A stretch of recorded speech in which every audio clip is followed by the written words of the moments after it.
Well, hello, everybody. Welcome to the show today. Very happy to have you here and get ready to be thrown back into the Renaissance where voluptuous was the deal, baby, because we're doing pleasingly plump. And it used to be a thing, in art for quite a while that the rounder, more, filled out woman was really the ideal. We never saw, well, they left the skinny athletic girls to be scullery maids in the background. But we're back to it. Things do come full circle. And here we are. And of course, I think it sticks in with the American modern people because, you know, it's America in the modern time. Way too much corn syrup. But of course, we are going to be talking about Brian Shears and of course Ceage, as well as project here on Kickstarter. And we'll be taking a look at that as we go forward, and hopefully they'll show up. They've been given links, and they were supposed to be here. So if anybody of authority, a la Jeff, if you see them, grab them and smash them into walls as they get drug into here, please. Thank you. Thank you. There you go. There you go. Otherwise, they're not going to be able to tell everybody about their new book. Sure. But I think I'd like to know how this came to be. Of course, it looks good, and we're going to, like I said, we're going to take a look at it here, and might as well get right into that. We do got all our normal people in here with us, and of course, is that the one I want? Hold on a second. I don't think that's the one I wanted. Yeah, this one. Here we go. All righty. And we'll be getting into it momentarily, as usual, of course, everybody. And we're getting that weird echo again. I don't know what it is. Anyway, here it is. The art of chunky cherubs. Interesting. Although cherubs are not female. It's interesting. Well, anyway, should have spoke to a historian there, Brian. Anyway, but of course, this is a nice piece of art that Eric put together. Always appreciate it. But we'll go ahead and take a look at what they got here. Now, this project, Jeff, you were saying was done a little tongue in cheek, maybe? Yeah, it was on they were drawing some stuff on because Brian has been live streaming a lot lately, and they were drawing. He decided he was going to draw thick, like women in various comics, and one of them was like I forget the character, but it was like a thin or a sort of a plus size Tomb Raider, a plus size forget the Baroness and from GI Joe. So those are the ones that I know about. And then inspired this project. I see. And of course, Ceage was with them, and so she started doing the same thing. I see. So I see. And I have seen a trend amongst a certain demographic in the West of women injecting fats and stuff and dead people's products into their buttock, and they look monstrous, and they smell. But that's not where we're looking at here. These are like naturally thick with the double C. Ladies we're looking at here. This one right here with the gun, the femme fatale, I guess. This one I like the look of, and I can see why Eric chose it for the thumbnail. Yeah, a little bit thicker Power Girl, although she's always been thick, to be fair.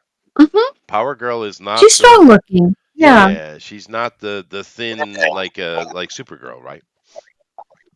Right. Even though she's a clone. That's okay. Hey. Is she from like an alternative timeline or something? Or is she just depends on the book you're reading? Who knows now? Yeah, but originally she was just one of those clones, right? Because they had the Clark Kent, or excuse me, the Kal-El clone, and then we had Supergirl. What's her name? What is Supergirl's actual name? Is it? I think it begins with no. Ariel. Oh, Kara Zor-El. That's right. That's it. Brian's on his way. Oh, good.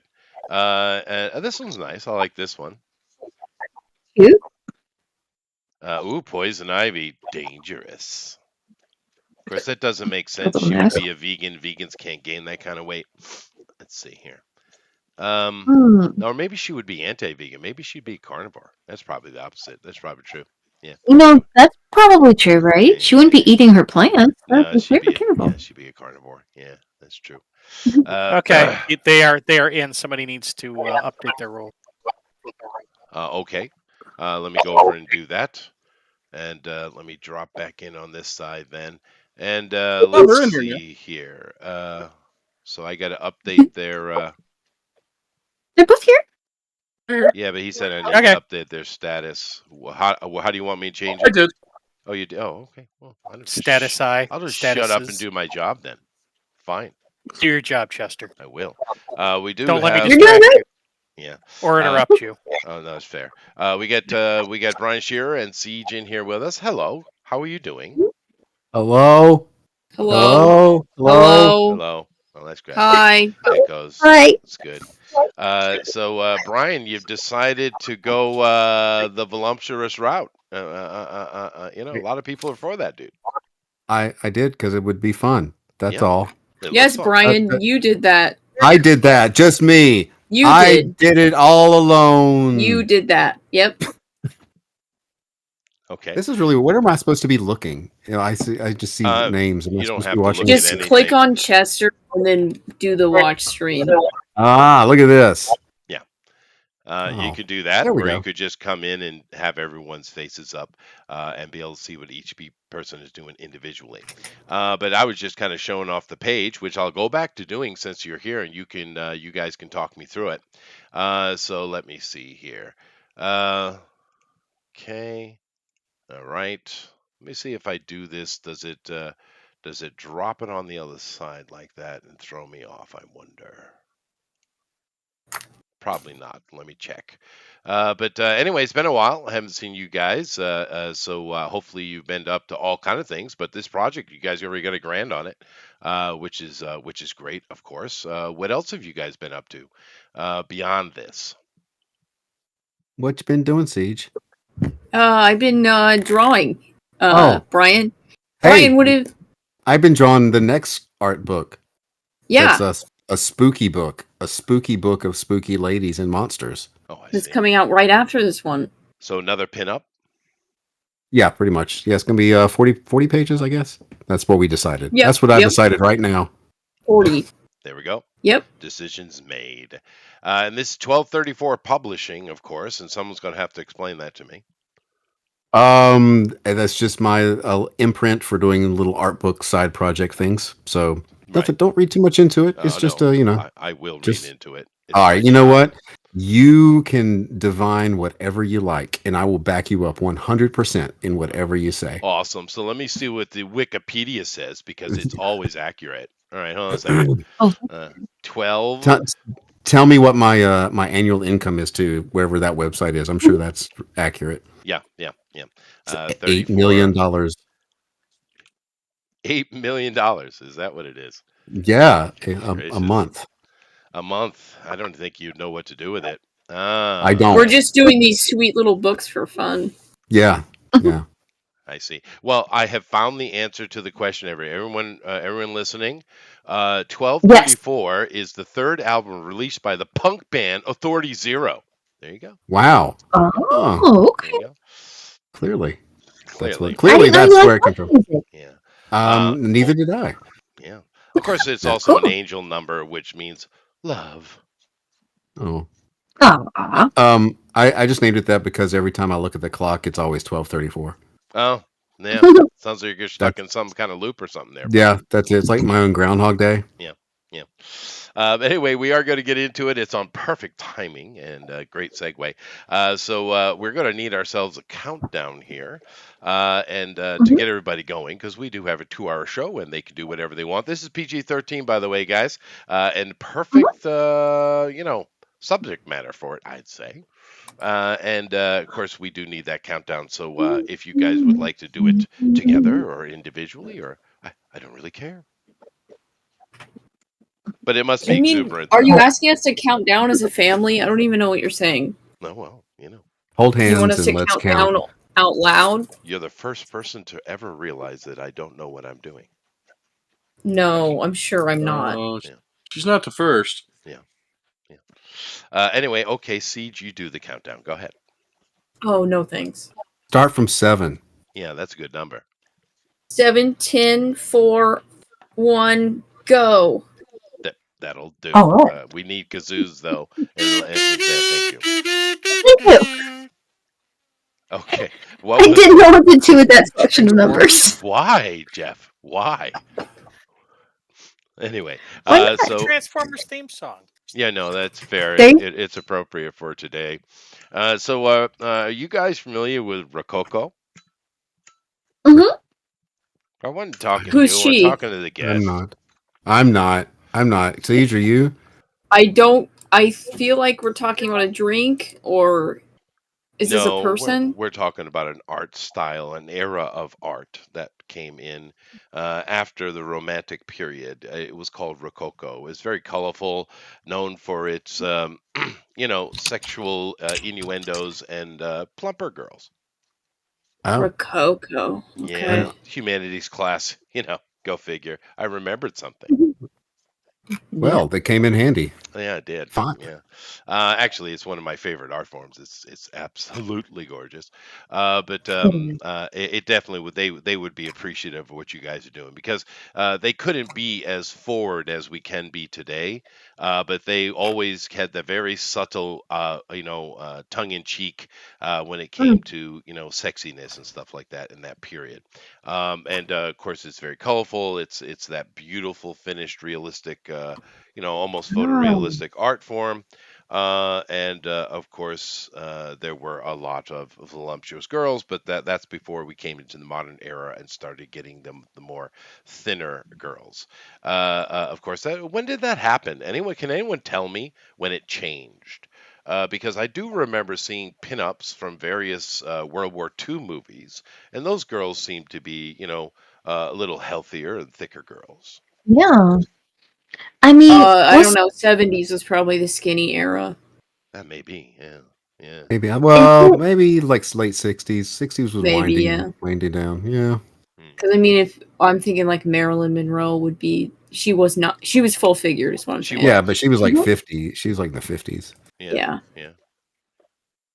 I mean, is there something that happened at large that caused people to start losing weight or being less healthy? Or well, I figure at some point food became more abundant and being heavy became less rare. So, because the only thing about heaviness is only the rich or people of high class could afford to have women that had some pounds. When it became commonplace, then it became more rare for women to be thin. You had to spend all your time with specialized diets and exercise to stay slim, and that became the new fashionable thing. Yeah, no, that's true. Twiggy was from the 60s. You're right, Sheldon. She was super skinny girl. That girl desperately needed a hamburger. But no, there's a lot of girls these days. It's weird because it's a switch. When you look at Hollywood in general and the stuff that's put in front of us all the time, a lot of those girls need a hamburger. But when you look at like social media and all this kind of, well, it's quite noisy. But that stuff, they're the ones who inject the weird things into their buttock and enjoy the thickness. So I don't know. It's like two sides of things. But we do. Yeah, there's a lot of really, really, really skinny girls running around that need hamburgers. But it is what it is. Things. Yeah.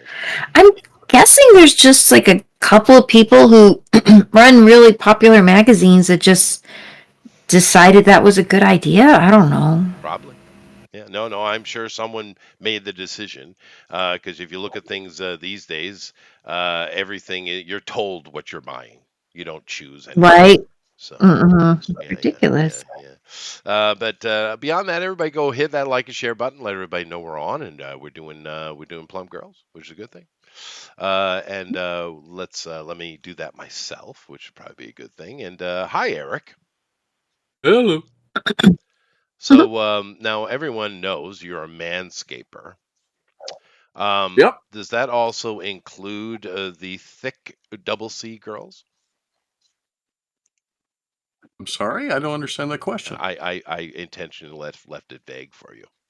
Room. Oh. Do you mean, do I like manscaped women? Yeah. that what you're asking? That's impossible. Yeah. I don't know. I've never thought of a manscaped woman. Well, they are constantly manscaped, are they not? Unless they're modern feminists, and I guess they don't scape anything. I suppose that's true. Or I don't like hairy armpits. No, isn't that weird now? But yeah, that seems to be popular though right now. Yeah, although I've seen, I remember back when I was younger, there was a couple of French girls, and they were very proud of their armpit hair, and there a couple of them were quite sexy. I don't know. It's weird. I don't like it, but yet I also don't care. I don't know. But I don't. My woman isn't like that at all. She shaves everything like all the damn time. Huh? Yeah. Okay. Have you ever sat and watched the woman's routine? No. Yeah, I have. It's quite amazing. It's okay. Okay. Well, no, I mean, because all I do is get up in the morning, take a shower, brush my teeth, brush my hair, done. You have a beard, right? Do you trim it at all or shape it? Of course. Oh, okay. Because I do have a couple of friends, and they have beards, and they're very much about, you have to go to, like, they don't call them barbers, I guess, and have that kind of thing shaped and taken care of. So it is some maintenance, as I understand. Oh, yeah, I know. Of course you have to take care of it, but it's nowhere. My point being is it's nowhere near the involvement that you ladies put in. And of course, with my wife, Japanese women are not really, don't really wear a lot of makeup. It's very, very subtle. So they don't, there's not a lot of that extra time with the Western girls or some of the Tokyo girls. I have no idea how long that must take. It is crazy, some of the makeups that you'll see, like some of those people put together. It's like, it really is art. I mean, at that point, you're creating something. I'm like, yeah. It's also Tokyo poisonous and sounds like toxic for your skin and makes you look way older than you are. But hey, Tokyo. Really? I thought the Japanese makeup might be a little different. No, they like I said, Japanese hardly wear any makeup at all. Well, except for some of the ones in Tokyo. I think you're saying there's some kind of impressive face-ups there. Oh, no, I would say it's not impressive. But no, those Tokyo girls are out of their mind. They're literally walking around with about 5 pounds of makeup on their face, and they're glitter over everything. It gets into everything. Glitter everywhere. To each their own, I guess. But those are weird girls. But to each his own. That's right, Ceage. So, Brian, would you like to give your thoughts on modern makeup? Well, what I use is a nice rouge. Rouge. I'm sorry. I don't. I use all Maybelline products. Yeah. Are they even still existing? I don't know. Don't hate me because I'm beautiful. That's fair.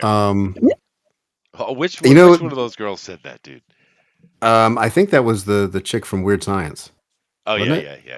Oh, what's her name? LeBrock. Yeah, Kelly LeBrock. Kelly LeBrock. Yeah, she was smoking. Oh, she had every right in the world to say that. She also has had, I believe, the injections in the lips, the bee sting lips. So that's unfortunate. Right. It is unfortunate. I don't know what's up with that. But we see a lot of stuff, and I think men in general, we kind of sit back and say, "Okay, all right then." Don't know who thought that was a good idea, but we just kind of shut up. Aging gracefully is not a bad thing. Well, I mean, talk with the young ones in the makeup. I mean, if you ever sat down and actually asked a man, we don't really care for makeup very much. No one asks. I don't like caked on makeup. Like sometimes you'll see, and it's like, you're not. It first of all looks uncomfortable, and I don't know what you really look like. That's true. Yeah, every man has his opinion, but no one ever asks us. No. Although I'm sure we'll get blamed for something somewhere somehow. Yeah. So that's sad. Better just to shut up. You are at fault. It's always my fault. That is fair. But of course, we are talking about plump girls, and of course, makeup would certainly be part of that. Now, why did you choose the pleasingly plump instead of voluptuous, or some other word and adjective combination? Yeah. Pete, why did you do that? Because my boyfriend said it, and I was like, "Oh my gosh, that's such a good title," and then we went with that. Fair enough. And who's your boyfriend? Booster Kiwi is my boyfriend. Booster! I miss Booster. Yeah. He was in the chat and then left. Oh, he was can he? come in here. Yeah. I haven't No, spoken to him in he's quite a good. while. He is always welcome. Yeah, I bet he knows that. I would think so. Yeah. Haven't spoken to him in quite a while since the last project that I think you were on. You were here. We saw him. Oh yeah, what was that? I don't remember. There was some kind of You project. did another wasn't it? project? Zach's You do book? projects? Do some work with Oh Zach's book? no, I'm sure Zach forced me to come. It had nothing to do with me. Fair. Okay. But yeah, no, it's been a while since we've seen Booster. He's still in New Zealand, I would assume, fighting the wallabies. Fighting the good fight, yeah. It's Of good. the wallabies? Yeah. I heard he's making a trip to the Americas. Yep. Oh, that's nice. Hopefully he'll survive the Haitians. Oh, Oh, okay. good lord. Stay out of some of the states up north. Oh, up north. We live in Florida. All the states are up north. Well, I mean, if you just stay in a blue area, we won't have any foreigners at all. They all get sent to the red areas for some reason. I don't know why. It's a mystery. Well, I mean, I think they're all in California and. Well, they go themselves. I'm talking about the ones that the government places. Because they're not real yet. That's what it is. Yeah, that's what it is. But anyway, yeah. Now we of course dealing with these very beautiful and round women here today, and everybody's got their own little ideas of how they want to go about it. So let me come down here and kind of talk to everybody. So Amaran, you are a pinup artist. So is today up your alley, or is it a challenge? It's pretty much par for the course. Par for the course. Did anyone drag Pablo Romero in here? I see him right there. Why aren't you in here, Pablo?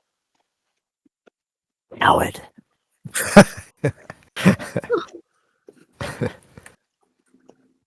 Nothing. Get in here. No comments. You should get in here. So have you chosen a particular character today, Amaran, or just some generic? Yeah. This is a Masami Abari character. That doesn't help me at all. Yeah, I know. Fair. We need I a know. manga nerd in here immediately. Maybe you need to say Pablo's name 3 times. Pablo Romero. Pablo Pablo. Romero. Didn't I see Kinmon was in here? Yeah, Kima's You in. should do it. Where is she? Yeah, I snuck in. I'm here. Oh, there she is. Why haven't you said anything? What have you been up to? Working.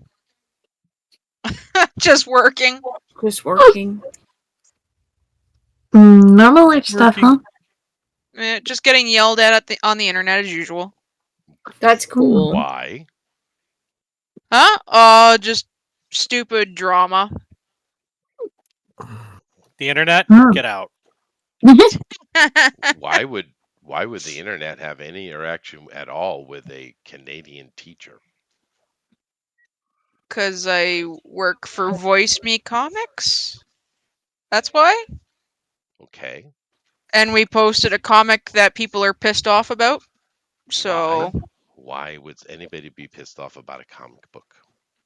I don't know. They're just pissed off of it. Interesting. Yeah, they call us shitty artists, so I'm just like, yeah, whatever. No, we've seen your art. You're definitely a shitty artist. Absolutely. Yeah, I'm a totally shitty artist. Absolute garbage. Yeah. Yeah, total garbage. Yeah. I get that too. Yeah. I never said that, and don't hurt me.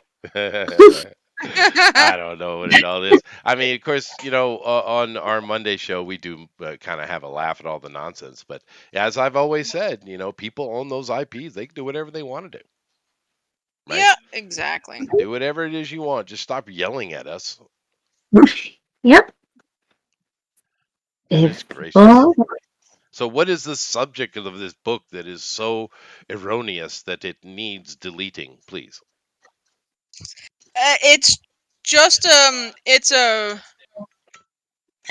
redrawn property. I guess from what I understand, like Voice Me owns the comic. Yeah. And since the old team is no longer working on it, they decided to do a reversion of it. Sure. And so we're a whole new team. We're redrawing the comic. The story has changed a little bit, and characters have changed. And we posted it, and certain people got pissed off, saying that we stole it, that we traced it, that the art is shitty, blah blah blah blah blah. So I see. It's that crowd. Jeez. I get it. Yeah. Yeah, so I've been dealing with that for the last few weeks, and I'm just like, oh, my brain. I don't even want to touch the internet. Well, you could, this is a shocking revelation, but there is another option. Don't interact with it. Well, I don't say anything. But it's just annoying to see it because you got to post the stuff, and then you got to share it, so you see the comments, and you're just like, oh. I see. Well, aloofness is a practice skill. Yes. But the internet always has its opinions on every little thing, and there's so many little groups. Everyone tries to lump it into one bag, but it's not really accurate. There's lots of little different groups that always have issues. Oh yeah. Because they'd have nothing to talk about otherwise, and that's kind of sad. I guess, yeah. I mean, there are so many things to talk about. The thing that kills me is I see a lot of my wife watches stuff, and I see some stuff. Mostly stuff I watch is like science or history, or I like to watch people build stuff. Neat. Those have zero controversy, by the way.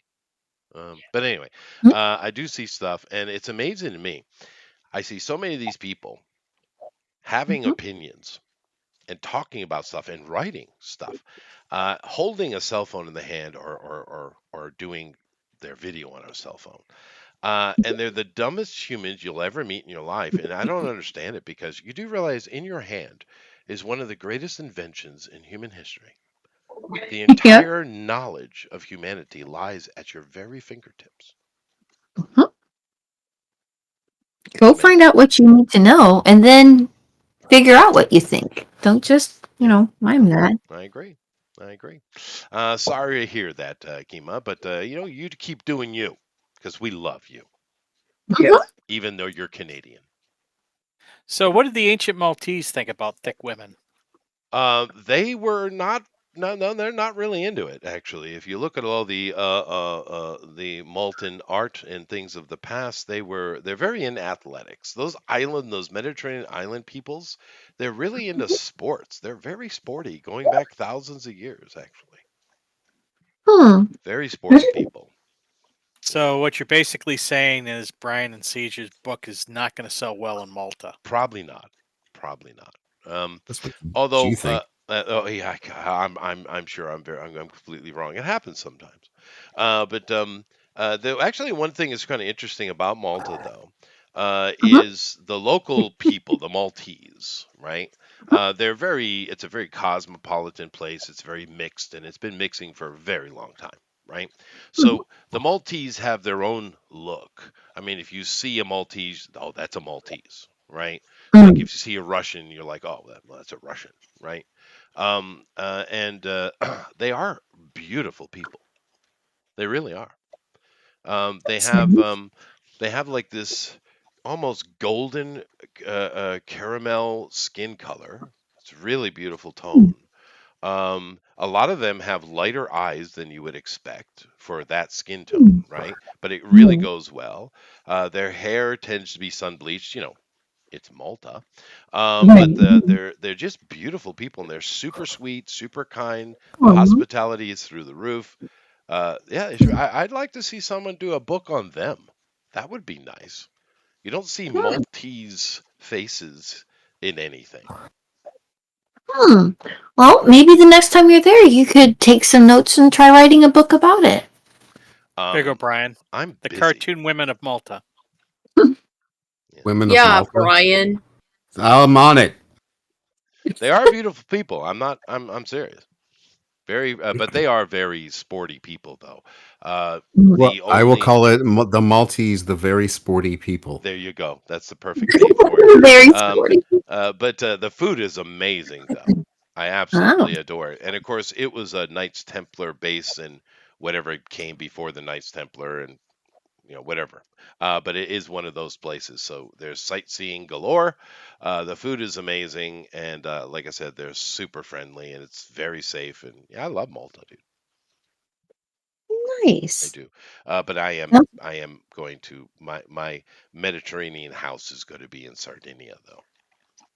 Oh, you're already the king of Malta, though, right? That's fair, but I can have a summer house. Thank you. Oh, that's true. That's true. The king That's is not allowed legal. to do such things. Yeah, And he needs to get away from all those sporty Maltese women. I do. I need a more relaxed lifestyle, and Sardinia is the way to go. There They're you always go. grabbing his butt. hmm Old ladies love to grab my butt, Eric. I don't know why. But with that, Eric, what are you doing? It's probably I'm because you want a drawing sex Rogue. boner. Maybe.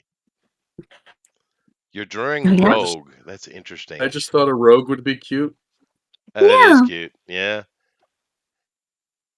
That is interesting. Well, now I haven't seen Savage Land Rogue at that.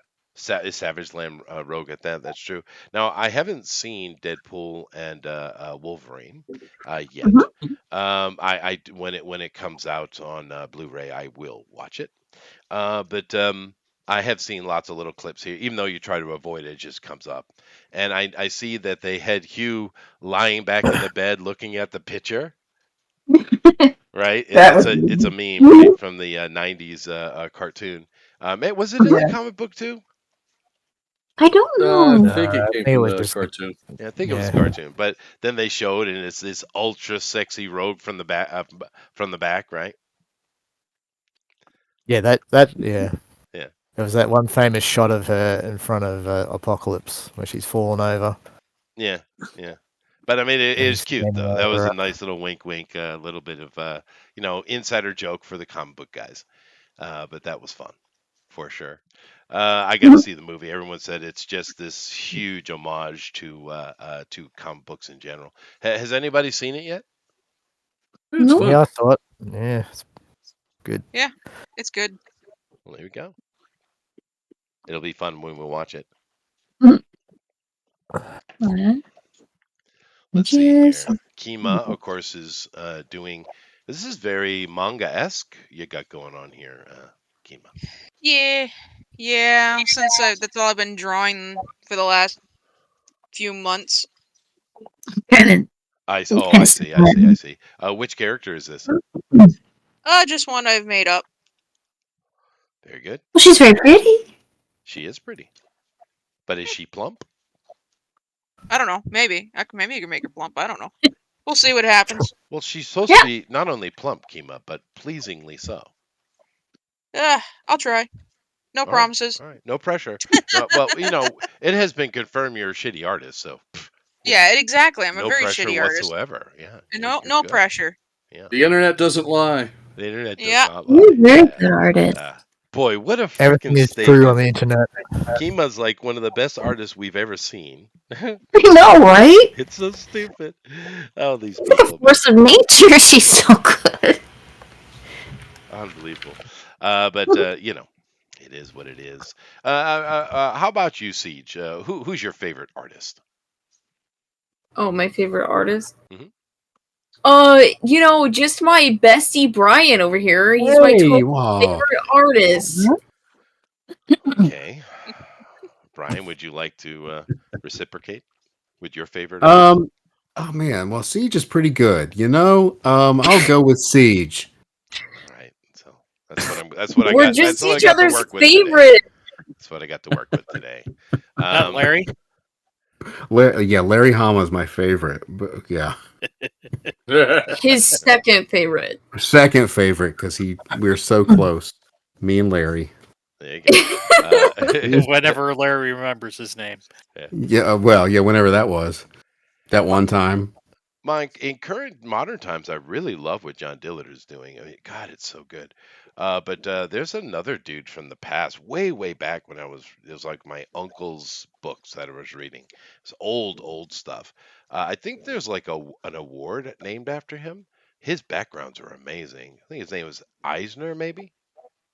Yeah. Like the Eisner Awards, that one? Yeah, that guy. I guess he's pretty good then. He was pretty good, I have to say. I appreciated his art. He was pretty good. How about you, Rosa? What do you think? Who's your favorite artist? Gee, I gotta say, I really like Aaron Lopresti, but if we're talking about just all-time favorites for anything in that industry, it would be Frazetta. I can't Oh go God, yeah, no. hitting Frazetta, Yeah. and it does. And if you want to talk about coming down with a thickness, there it is, right there. Oh yeah, Literally, the dude loved thighs, and that's true. I felt validated all my life because of Frazetta. As a result, that's me. Yeah. So yes, I needed that. I needed that very much. I felt very woke when I saw Frazetta. I was like, dude, that's some of the best stuff. I'd only dream about drawing like him. But here's the fact about Frazetta. He studied the human physique. He was very good at translating it into motion. And that's what we see is it's not just the swing of the axe. You're actually feeling that weight of it coming through. So the physics combined with the anatomy, I'd say it's Frazetta 100%. And no, I'm a big fan. I think everyone loves Frazetta. And of course, one of his, I don't know if he was a student or not, but clearly you can see the influence with Vallejo, Boris Vallejo, and then of course his wife there, Julie Bell, I think her name was. Those guys are amazing too. Does anyone know, was he a student of Frazetta or something? Because it looks like he was. No, he's just in that wheelhouse. I see. Yeah. He's a student of Molly Hatchet. Going pinup-y barbarians. Okay. Wasn't he the guy that lifted weights and then was like his own reference? Yeah, no, he his and his own wife are reference. jacked. Yeah, they're absolutely jacked. Julie Bell was like the girl in all of his paintings for the longest time. Well, I mean, and she's a great artist all on her own. Mhm. But of course, I've seen pictures of them both, and she is I don't like that kind of muscle, but she's super jacked. But she's also a very pretty lady, so I get it. That's the most important part. Well, I mean, it depends on what you're drawing, I suppose. But they were drawing beautiful people, so yeah. But I do like Vallejo, but Frazetta, I agree with Rosa. Frazetta, there's a certain earthiness and a certain energy that Frazetta brings out that Boris never did. His art is stunningly good, but it has no fluidity or has no movement. You know what I mean? Because it's all reference. Yeah. I see. All right, there you go. But whereas one of the best people amongst our group here that I've seen that just absolutely drops amazing movement in a static image is, of course, Jason Robinson or Jiminy Cricket. Haven't had him on here in a while, but about the motion in his static image is insane, right? Who, by the way, also did the cover of my book, The Revenant and the Cult, Book 1. Yeah. Segue. I think that one's a little better. And if he ever looks at my email, could be the second one as well. Awesome. Yeah. Yeah. Dude, okay. Aaron, you have absolutely been slayed with all your stuff because literally you talking about Eisner and you had Gary do your bookmarks. Didn't he do that? Didn't he do yeah. Gary Shipman did one bookmark. Eric did the second one, and the third one was Jason Gant, who was at Mr. Motion. Oh, right. It's just basically you're just lining up the greatest artists of the age and letting them do all your stuff. Yeah, it's really good. Yeah, and Gabrielle is going to be the next bookmark. Sherry. Oh, that's awesome. Actually, she's perfect for that, dude. Her art is perfect for something like that. She did a fantastic rendition of my my main character for the book, and it's like that's going to be my next bookmark. So, did you see the little cards that she did with the little like gestures and stuff? Yeah, just freaking adorable. Yeah, so cute. She's got that kind of style. Yeah, it's very nice. Love Gabby. We get her in here when she's not as busy. Occasionally, we'll get her for a couple of She was going to try tonight, but she had to work. Yeah, No. yeah, unfortunately, but she'll drop something in the draw along as usual, I think. But Gabby. yeah, Gabby is amazing. But we are blessed over here, man. We just have so many amazing artists just coming in and giving us their stuff and being part of it. It's really cool. More importantly, I'm sitting here looking at the icons, and I see a few of you aren't sharing, which includes El Rodimus. I don't know if we have any art coming from our guests today, but if you guys are drawing, just go ahead and share what you're doing or do it later. But I am looking at all the icons, and it's very interesting But you choices. don't have to draw. No, you don't Don't have think to. Chester's telling you to draw. No. Yeah. Not at all. But I'm Cracking the looking. whip. I could. Would you like me to? Are you There you really go. going to have Brian Shearer and Ceage here and not make them draw? Because he's right there. He's right Well, freaking there. then the whip Just has ask him been to draw, snapped, I Brian. guess. Please draw. Rosa is Please snapping draw. it. So Yeah, But I they've know. been drawing all day long, probably, though. well, The problem Try, is trying to make. build me a bridge. We've been pouring concrete out there and stuff, and I ran in here late concrete. after doing it. Yes, Mhm. concrete. Are you going to say your life is harder than concrete, Brian? It is. I am now sharing my screen now because I Okay. was Thank you. chastised. Good. Thank you. Thank you. So no one's going to Because give me a little Chester bit of guilted dad him joke into it. chuckle. That was funny. Harder than concrete. It's funny. I get it. Thank you. That was yes, that was very funny. Thank you. Oh, I like what Brian is doing. That's pretty good. This is for the next book, actually. She's still a little thick. I like actually. This is a nice thick. She's got curves. Yeah. This is nice. And she has dealt with a Joker-esque character. Well, clowns, they deserve it. They do. Yeah, No they offense exist. they do, and it's a problem that has to be solved. It is. And speaking of that, Terrifier 3 is almost upon us. Oh God, I can't even watch the first one. I love it, dude. The first one was pretty good. Yeah, it is. The second one is really great. It's not for everybody though. It's really not. But you know what it does really well that so many of these other horror movies fail at? They forget the tongue-in-cheek aspect of horror. Right. And Art the Clown, of course, from Terrifier. It's brutal and grotesque to the extreme, right? But it constantly has that tongue in cheek, right? It's always present, which makes it great fun, right? Whereas a lot of these modern movies, they take the humor completely out, and it's like, ugh. You can't take that seriously, or it's just not working. It's depressing. It's like that Black Mirror crap. Hopelessness. Yeah, they just announced a new season of it. Oh God, I Season can't 7 stand or that. something. Yeah.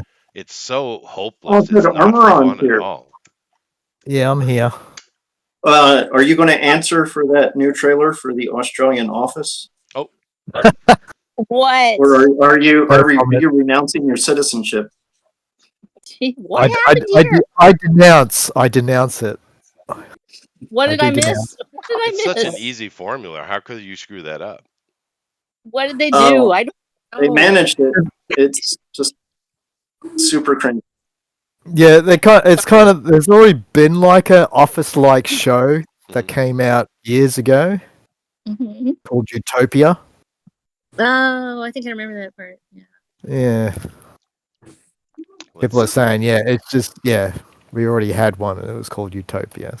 So you're saying it's a giant pile of fail, is what you're saying. This is so sad. Yeah. We weep for you. We weep for you, Australia. So sorry. Well, let's see. I don't watch any Australian television. David Brent, is he like famous or something? No. He's not real. No? Okay. He's not real. He's Ricky Gervais. Oh, he's the character. I see. I understand. People ask me, how can I become a great boss? And the answer is drum roll, I please. see what they've done. It's all girl power all the drum roll, time. Lloyd. I see. That's how I drum roll. Kind of, but not. It's just all like high school drama class decided they were funny. Oh, I see. Ooh. Yeah. Well, Elrod, though, it's always better when there's a woman in the role, though. It's always better. Well, they pulled it off in the American one, but they had a funny woman, so maybe. Yeah. Well, I mean, That helps. that's true. If they actually did their work, their due diligence, and put something great together, and then made it woke after, they probably would have a lot more hits than they do. Because funny is funny, entertaining is entertaining, right? Yeah, that's true. If something's done well, It's true. No, like my wife and I, one of our favorite couple movies, I guess you'd call it, is Birdcage. Yeah, I love that movie, adore that movie, and that's a movie about drag queens. What? But also it's parody. It doesn't spare anyone, and so you don't have just one person being the one that's untouchable and everybody around them is terrible. And I think when you do parody has to be laid thickly all the way across. It's like icing. If you leave a bald spot, it shows. And I think that's the problem that we don't. If when we're doing parody now, we don't ever see it applied evenly. Yeah, no, that's true. But we do get Gene Hackman in drag. That is true. It is real. It happens. But then again, some That's true. people would Speaking say, of yeah, well, speaking of movies and stuff, Brian and Ceage do a review show too. Oh, do they? That is true. Well, what is the best movie I haven't seen, Brian and Ceage? Well, we only do bad movies, so okay. You should go to YouTube and go to Film Flam Reviews. And when did you start this? When did we start this page? Like 2 years ago? I don't know. I post about it, but I don't see you. You never show up in my feed. I have to go looking for you, and I don't ever see anything from Siege. I have to literally. That's because the algorithm hates me. Oh yeah, I know nobody sees my posts. Yeah, no one sees them. Nobody sees mine. I'll post something and I'm like, this is the best thing ever. Then I post like one thing about like I'm praying for you tonight, and it'll be like 900 reviews or something like that. And then there's something about my book gets like 3. It's like so it's I understand. And nobody see it. Well, X doesn't like links. That's the big thing. So anytime I post a link to anything, it doesn't go anywhere. But if I post a Transformer or a G.I. Joe, it blows up. I know. There you go. I always see those. I do see those every time. Yeah, that's the algorithm. I'm posting all the time. Well, guys, I've just watched here recently 2 great B movies. Oh yeah? Yeah. One was the classic Wes Craven's Shocker. And Shocker, is that the one with the guy in the electric chair? Yeah. The guy from the X-Files, Skinner in the X-Files. Yeah, that guy. Yeah. Yeah, and it's horrendously bad, but wonderful. Yeah. And the other one I saw is definitely a B movie. It's called Dark Harvest. It's a new movie. I know there's a lot of movies with that title. It's a brand new movie. It just came out, Dark Harvest, and it's actually pretty good. It was Pumpkinhead-esque in its goodness. It was like that. Down at week third. Okay. I'll turn it down a little bit. Got another long day, right? Hey, Mike. Hey, guys. Can you hear me? Not really. Yeah. Oh, hear you? How about? Can you hear me now? I can hear you now. Every time someone says that, I have to oppress the song. I have to oppress it. Yeah, Banana Jr. was just saying goodnight, and I thought I hit the mute button, and I didn't. So sorry, I didn't mean to interrupt anybody. Oh no, that's okay. Good night, Junior. How old is Junior? Old enough. Wow, that is such a vague statement. 23. Goodness gracious. If you know me, you know me. Otherwise, it doesn't matter. Fair. Yeah. My kids are grown and out of the house, and it's great. My wife probably less great from her point of view, but I'm very happy. They're doing great. They both have good jobs. One's married, one's almost married. It's all good, dude. So I got free time. I can take vacations. That's rookie stuff. Rookie stuff. Well, I know you got like 1,000 grandchildren, but I'm happy anyway, Eric. You can't take it away. I'm glad your family's so well settled and the kids are doing good. That's nice. Oh no, I'm absolutely tickled pink that I don't have to no longer put out insane amounts of money. Yeah, very happy. That's always nice. It Tuition is. free is good, right? It is, dude. Because I had two. My kids are only 2 years apart, Okay. and they Yeah. both went into serious majors. Therefore, I was paying for two children at university at the same time, and Daddy Dude. paid everything. Everything. Ooh, all right. Wow. Yeah. A good daddy. You mean you didn't have to go to Rhode Island for that one? No, I'm good. I'm good. But it's it's not like America, right? I mean, in America, see the university I went to is what 60, 80 grand a year. Right. It's not like that here. So it's much cheaper to do. Still, it's a burden. But now that it's gone, I can actually spend some of that money on us. Right. Yeah. Nice. Yeah. Super And cool. once a month, I take a hotel vacation. We just drive to some city, get a hotel, and just kind of fart around. Okay. Nice. Kind of fun. Yeah. Nice. Yeah. And you don't have to worry because they're set up. Yeah, no, I don't have to sweat it at all. It's great. Of course, I always have that reserve. I'm ready. Tell me about how you need to be ready, Eric, because I know you know better than me. Oh, what? All one day the kid shows up and some disaster has happened and Daddy has to put up the bill. Why do you keep saying daddy like that? Stop saying daddy. Who's your daddy? Yeah, it's creepy. Like you say it like daddy every time. Like stop. ladies. You touched Daddy. the heart seeds that you noticed. Thank you. It's a little creepy. Yeah. It is super creepy. Yeah. Thank you. Actually, Even makes me wanna creepier when you vomit know a he's little got a bit. sex mountain. Yeah. No, Well, no, technically, it's a fertility shrine. That would be wrong. Technically. I like Sex Mountain better. You guys really have zoned in on that. I mean, goodness gracious. You betcha. What's that in the yacht? That really never gets old. Nope. I'm gonna have to walk up the mountain and take a picture of it just so you guys can see it, I guess. I want to because I found it on like Google Earth, and I'm like, You can is find this- it on Google Earth. You can, yeah. It's a little teeny shrine. It's very small, but it's been up there forever and ever and ever.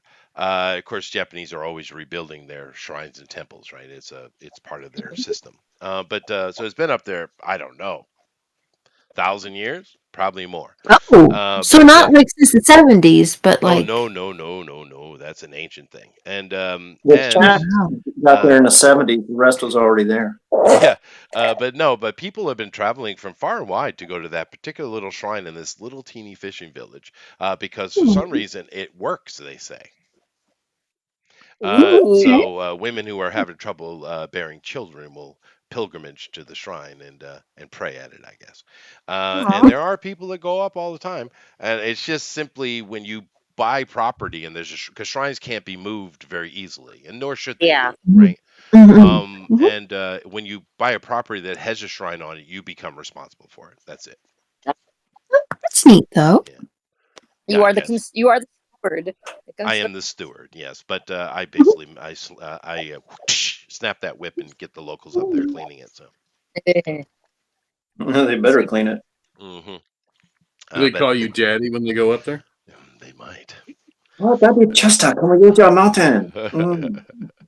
But no, Oh, big daddy. I'd imagine 99.9% of people have no clue that I'm the one that owns it. Really? Yeah, no, there's a path that goes. There's a road, and then the road stops, and then you have to walk about a mile, I guess, on a path, and that's segmented away from the property, and yeah, the government actually takes care of the road part. I don't have to do that. Right.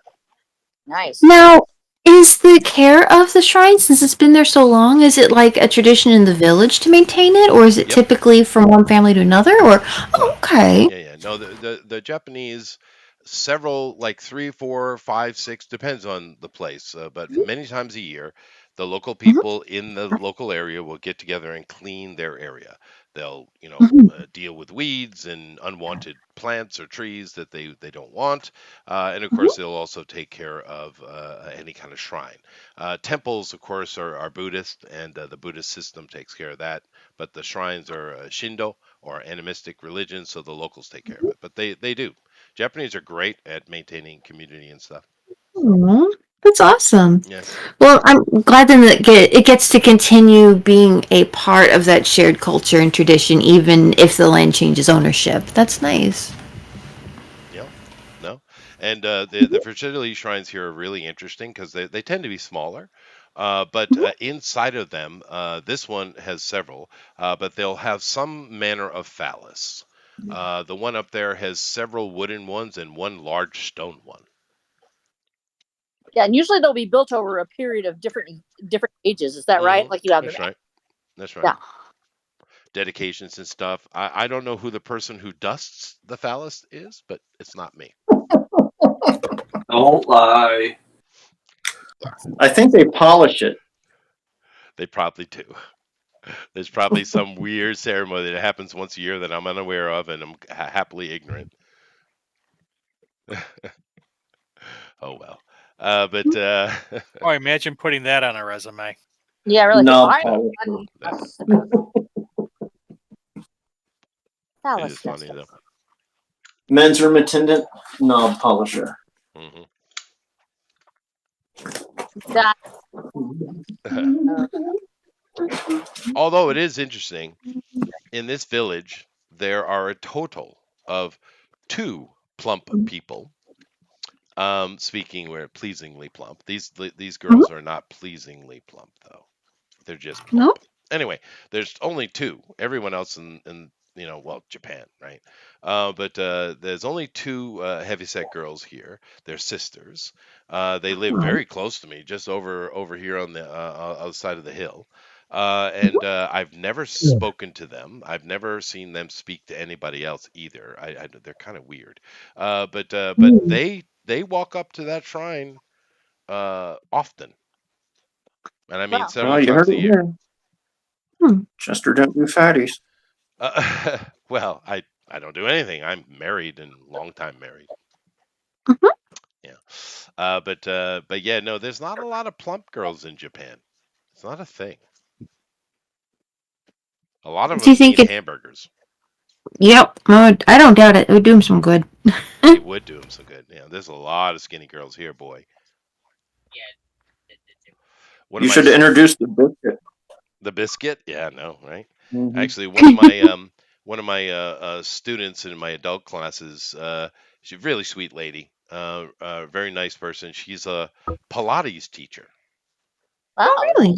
Yeah, that's her. She doesn't need to work. I mean, her husband's like wicked successful, but she likes her doing her Pilates classes. Oh God, she's like a freaking coat hanger, dude. Oh, she's still kind of healthy. Do you think? I mean, hopefully it's she's not. a Pilates teacher. You would assume she has some manner of health to her. Okay, well, that's good. I know some people can take it.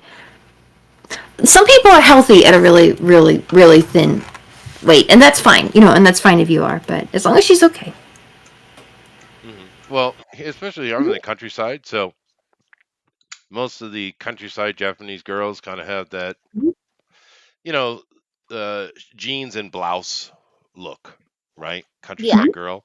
And all of them are much more like a normal lady size, right? But occasionally get some skinny ones. Actually, there's I have another girl in my class. She's not a woman yet. She's pretty close. Maybe 17, 18? I don't know. She's young. But she's pretty girl. Fair enough, I guess. But oh boy, does she need hamburgers. She needs a lot of hamburgers. I mean, it's like her legs and her arms are the same size. Oh no. Oh no. Yeah. I mean, unless she works out a lot and she's got really big, strong. No. She's not that. No. It's to the point where I'd like to say something, but it's inappropriate, right? Right. Do you have a school counselor that can talk to her? Because that's usually what she might do if you're afraid she's, has an eating disorder. Well, I That guess I might be could the have first. one of the ladies talk to her, I suppose, but Yeah. it is bothersome to me. It's to the point that I have concern, you know. Right, sure. But yeah, no, I could have one of the ladies speak to her, I suppose, but I doubt they Yeah. would do that either. Have you ever met a Japanese person? Yes. Yeah. But Is that what they then do? again, we're talking about schools. They're kind of which is shy, really huh? Well, usually schools will have a protocol. yeah, but you know how we have the, you know, don't want no shit, don't start no shit, you know, Yeah, that's America. right. Well, Japan that's the entirety of Yeah, their if dogma. there's Yeah. really, don't say anything. Yeah, that's true. And besides, my school's private. I'm not talking about my university. Where Oh, actually, when I go to the university, because I'm just a nighttime professor, right? It's not that serious. But most all my students in my classes are young men anyway. really? There's hardly any women. Well, it's kind of Do interesting. they call you daddy? No, they don't. They certainly don't. Okay. But they call me Chesuta-san. Chesuta-san. I get Sama sometimes because I'm a professor, which is creepy. Right. But nevertheless, but no, because I teach anthropology, I teach Mhm. Greek, classical Greek, and I teach cuneiform, right? These are the Cool. classes I teach, and it's really shocking how few females are interested in that, especially the language one. And women are better at language than men How's anyway. that? Well, that's Freaking is awesome. that a harder of degree, like say, to generally get a job with? So it's more specialized to interest than like general usability, or is it like, or Well, I don't know how that works. anthropology, archaeology is the most difficult major you can take Really? of anything. Yeah, it's way beyond Mm. anything else.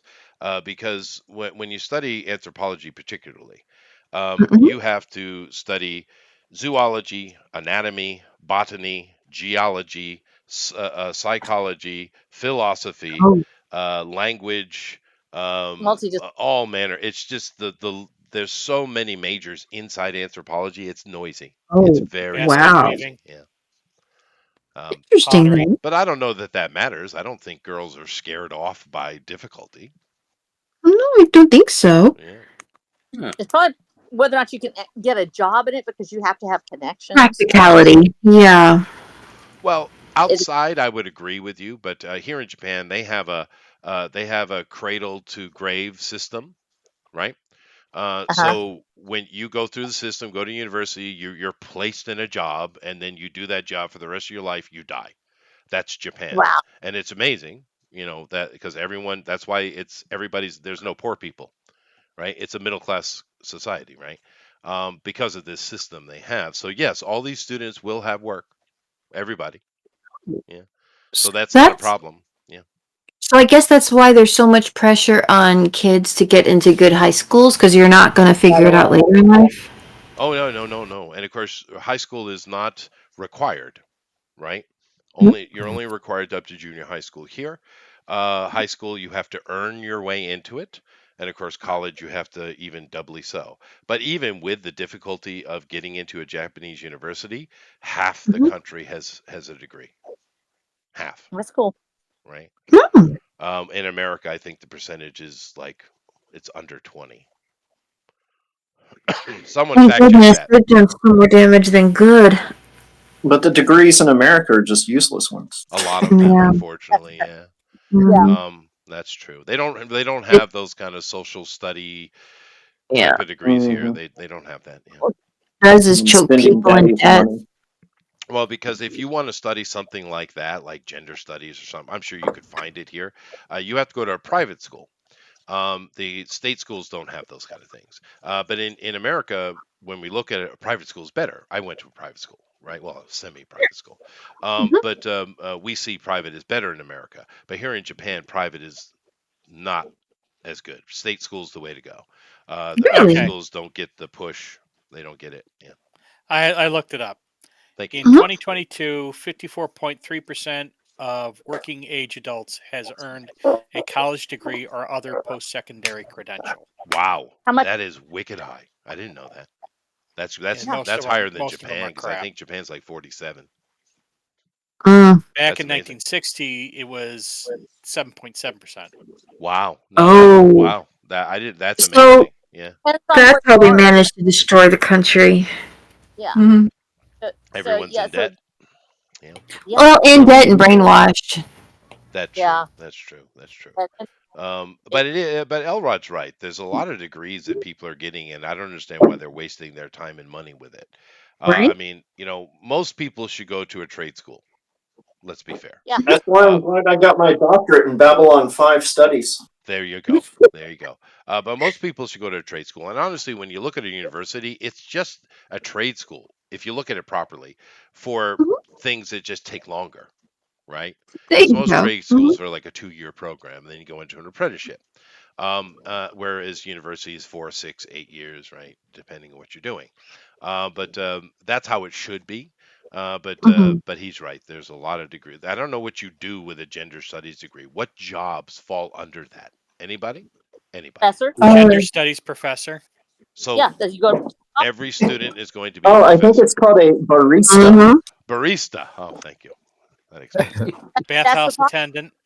Bathhouse. Do they have bathhouses still? Yeah. Wow, I didn't know that. We got them all over here, but they're different. Professional. They're called princess. soap plans. Oh no, soap plans is another thing, completely different. It does involve bathing, though. That's true. But no, they have onsen, and they have Legal reasons. for legal reasons. But they also have just like standard, I just a played place anyone Yakuza. can go take a shower and a bath. Because traditionally in Japan, people didn't have bathing facilities in their house, right? So yeah, but in your neighborhood, literally in the block of your neighborhood, is going to be a building, and in there are toilets, the kind of Japanese bathing type of things. They also would have like sauna stuff, and some even have like workout areas in literally in walking distance, right? Oh, that's interesting. Yeah. So if you So live in a was big it- city, there's hundreds of them, right? Was it like back then? Was it an issue of plumbing, or was it keeping water hot, or was it some combination of those things? Probably. It's just culture, but it still exists. It's not then, it's now. It's still Brian has a cartoon character that has a post-secondary degree in does he? gender studies. Oh. Yes. Oh, you mean Tell us you about mean your character, Madge? Siege. Yes, Madge. Oh, Madge. Well, it Madge. can't really if you Last Madge name is not, has to be Pistaggio? no, just Madge. Okay. She doesn't need a last name. That was That's a from joke. that's from the. Yeah, I got it. It took me a second. Right. Madge has to be experienced though. Mhm. Madge has to appear and say things on it. She shows up on our stream a lot. She's very She's Outspoken. elusive. she's disappointed at nearly everything I do. Oh. Jeff, I'll be back, dude. Okay. Jeff's in I'm in charge. control. Jeff's I'm in in charge. charge. Jeff's in I'm charge. in charge. Do you want me to click on your icon or just leave it open like this? No, just leave it. We're not going anywhere. Okay. So I'm in charge. All right, Jeff's in charge. I Don't seem to screw remember it up, last time- Jeff. I will definitely. Like screw it up. usual. Oh, jeez. Nah, Jeff never screws stuff up. Oh, that was cold, y'all. So cold. See, I told They all obviously never come to our streams. See, all the artists here were worried about Ceage coming. I said, guys, don't worry. Ceage hates me more than all of you, so she'll just. Oh, that's definitely I not doubt it. true.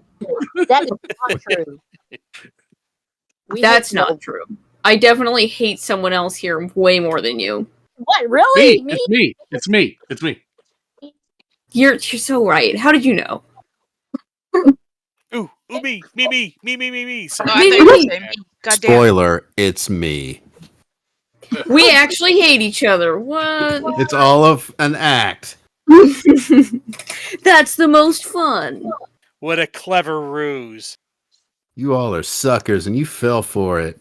Or Idiots. the rouge, like he uses for his makeup. True.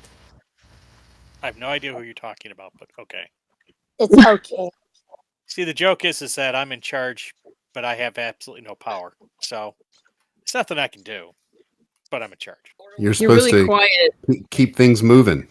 Yes. Make sure everybody keeps drawing.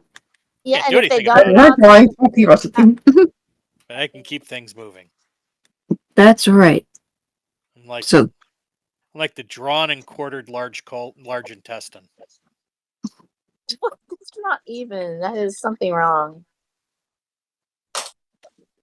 Why do you hate the small intestine, Jeff? It's trying as hard as it can. He's just because he's small intestines. He's Jeff hates always poor people. Yes, I hate poor people. Oh, so the small intestine is the poor people of the body? Yes, I see how it is. Do you have They're the IBS? They are the IBS. Oh, yeah, they're the non-degree organs of the body. I see. Non-degree Okay. holding organs of the body. Maybe they have a gender studies degree. Ever thought of that? No, that's the large intestine is gender studies and poli-sci. Oh. Oh, brutal. there you go. Somewhere there's a poli-sci dude crying.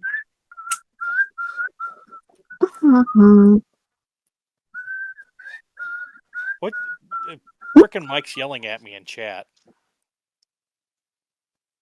Why? Mike. Something about normalizing volume between people. I have absolutely no power, Mike. Oh, that's okay. Mike doesn't know how to stream. I don't even know what he's talking about. Actually, Mike has been very sad, Ceage, that you haven't been back on the regular drawn and quartered. Damn. He actually cried bitterly. Oh, really? Really? Amy can vouch for this. Amy, vouch. Vouch right now. I thought, hi, Mike. Oh, okay. Yeah, she's vouching really well. Oh, that was code. Right. Sorry for your loss, Mike. Well, everybody misses you, of course. It's always great when you're on, but it is nice to get to have a chance to talk to you again. How have you been? Are you doing well? I am doing well. Oh, I'm doing good. dandy. Dandy. That's better than mine, kind of well. So Are good. you? You've never once told me you were dandy. I'm so dandy. Dandy fine. So dandy. How are the dogs? Oh, I just have one dog.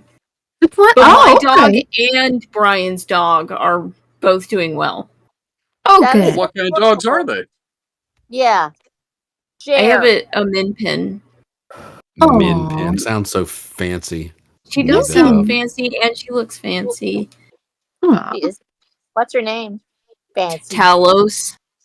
Oh, that's Talos. And she eats very well. She eats very well? Yeah, I think I remember you saying you're working on making some dog food. That was very fancy. Yeah, no, I don't make her food anymore. Oh, okay. She's So on she's- You a bad dog? No. Who's the bad dog? Who's the bad dog, Brian?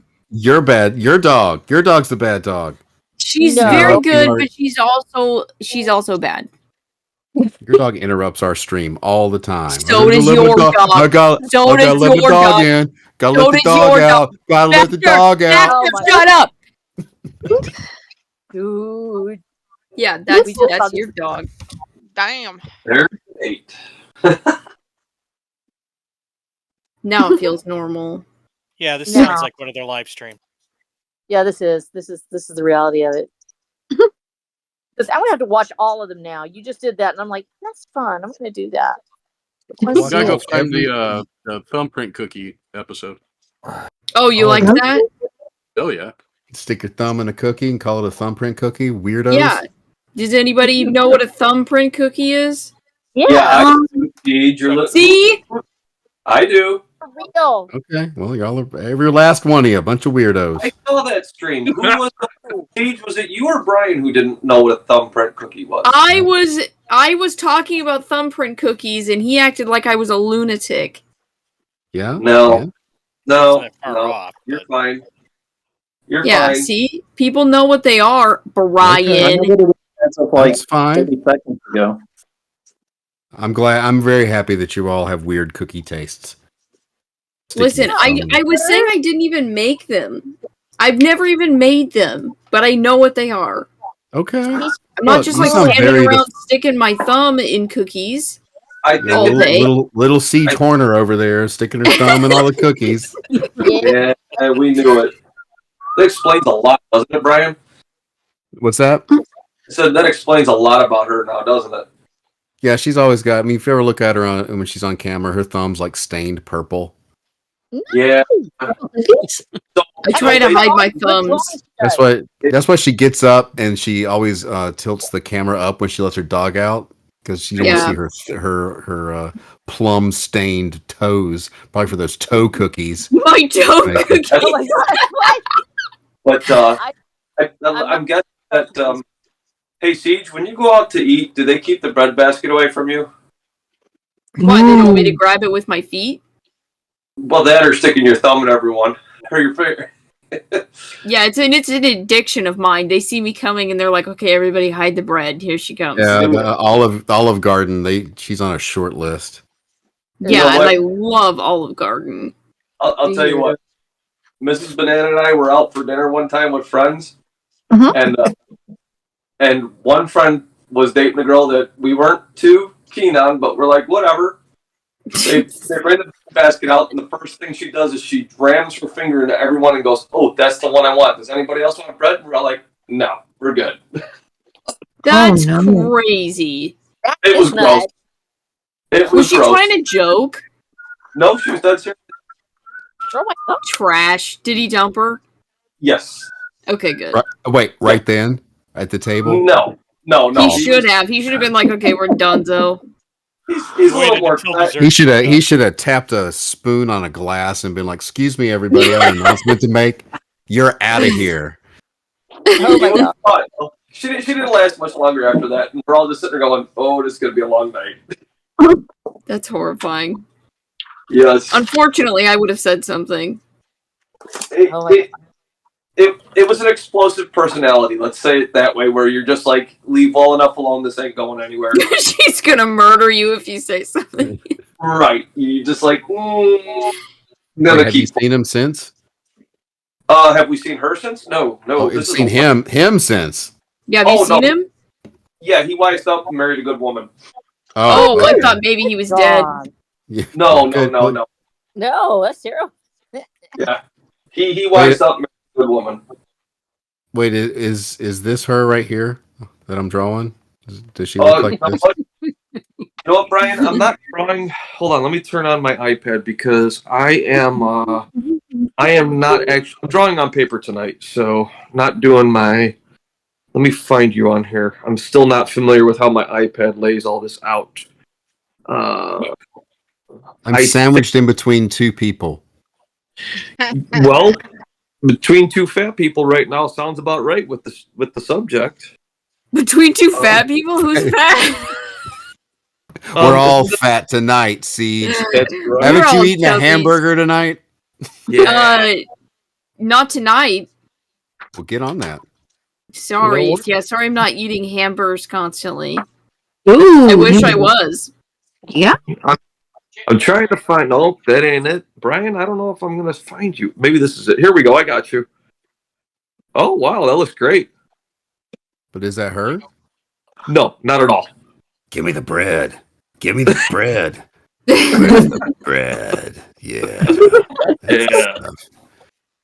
Stick my thumb right in that cookie. Yeah. She's looking pretty rough there, dude. She looks like the psycho farmer's daughter there.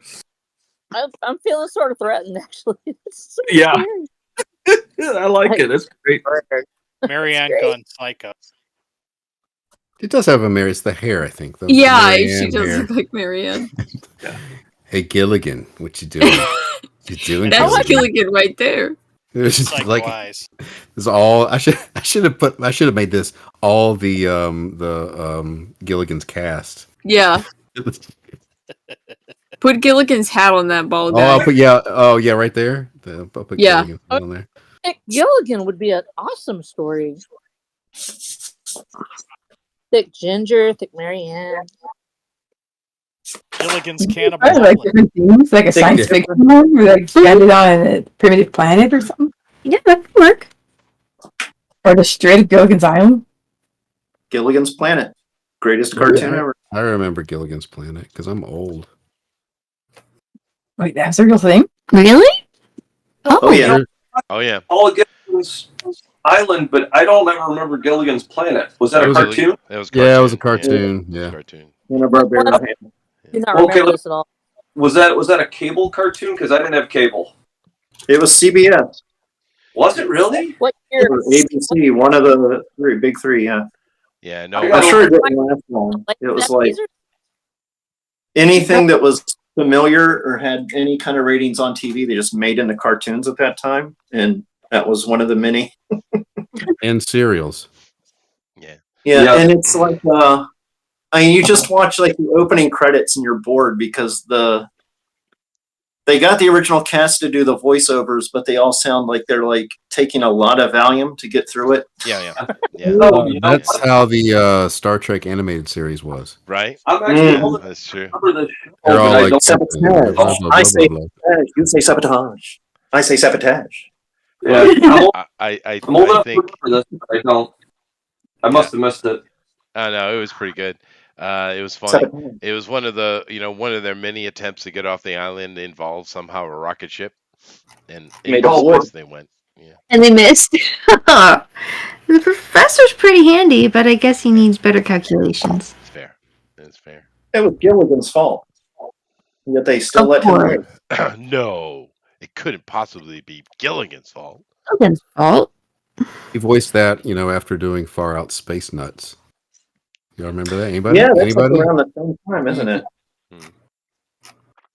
Ceage, do you know Far Out Space Nuts? I know everything, Brian. Don't you know that? Tell me what happened. How did he go to space? Who? What happened? What exactly? The Far Out Space Nut? Yeah. What did he do? What button did he push? The button up his butt. Got him. Oh, okay. Yeah. You showed me, kiddo. Yeah, I'm used to remember you hearing give that answer to Miller all the time. Up your butt. Yeah, that was Are you- weird. are you gonna Google it? That was a weird little live action. No, I'm Googling something else. Scroll. Are you scrolling? Let me hear No, it. hang on. Did you want me to? Yeah. Can you hear it? Yeah, oh yeah. How can I not hear it? Everybody hears Sheash it. is an expert scroller. I'm really good at scrolling. Thank you. There.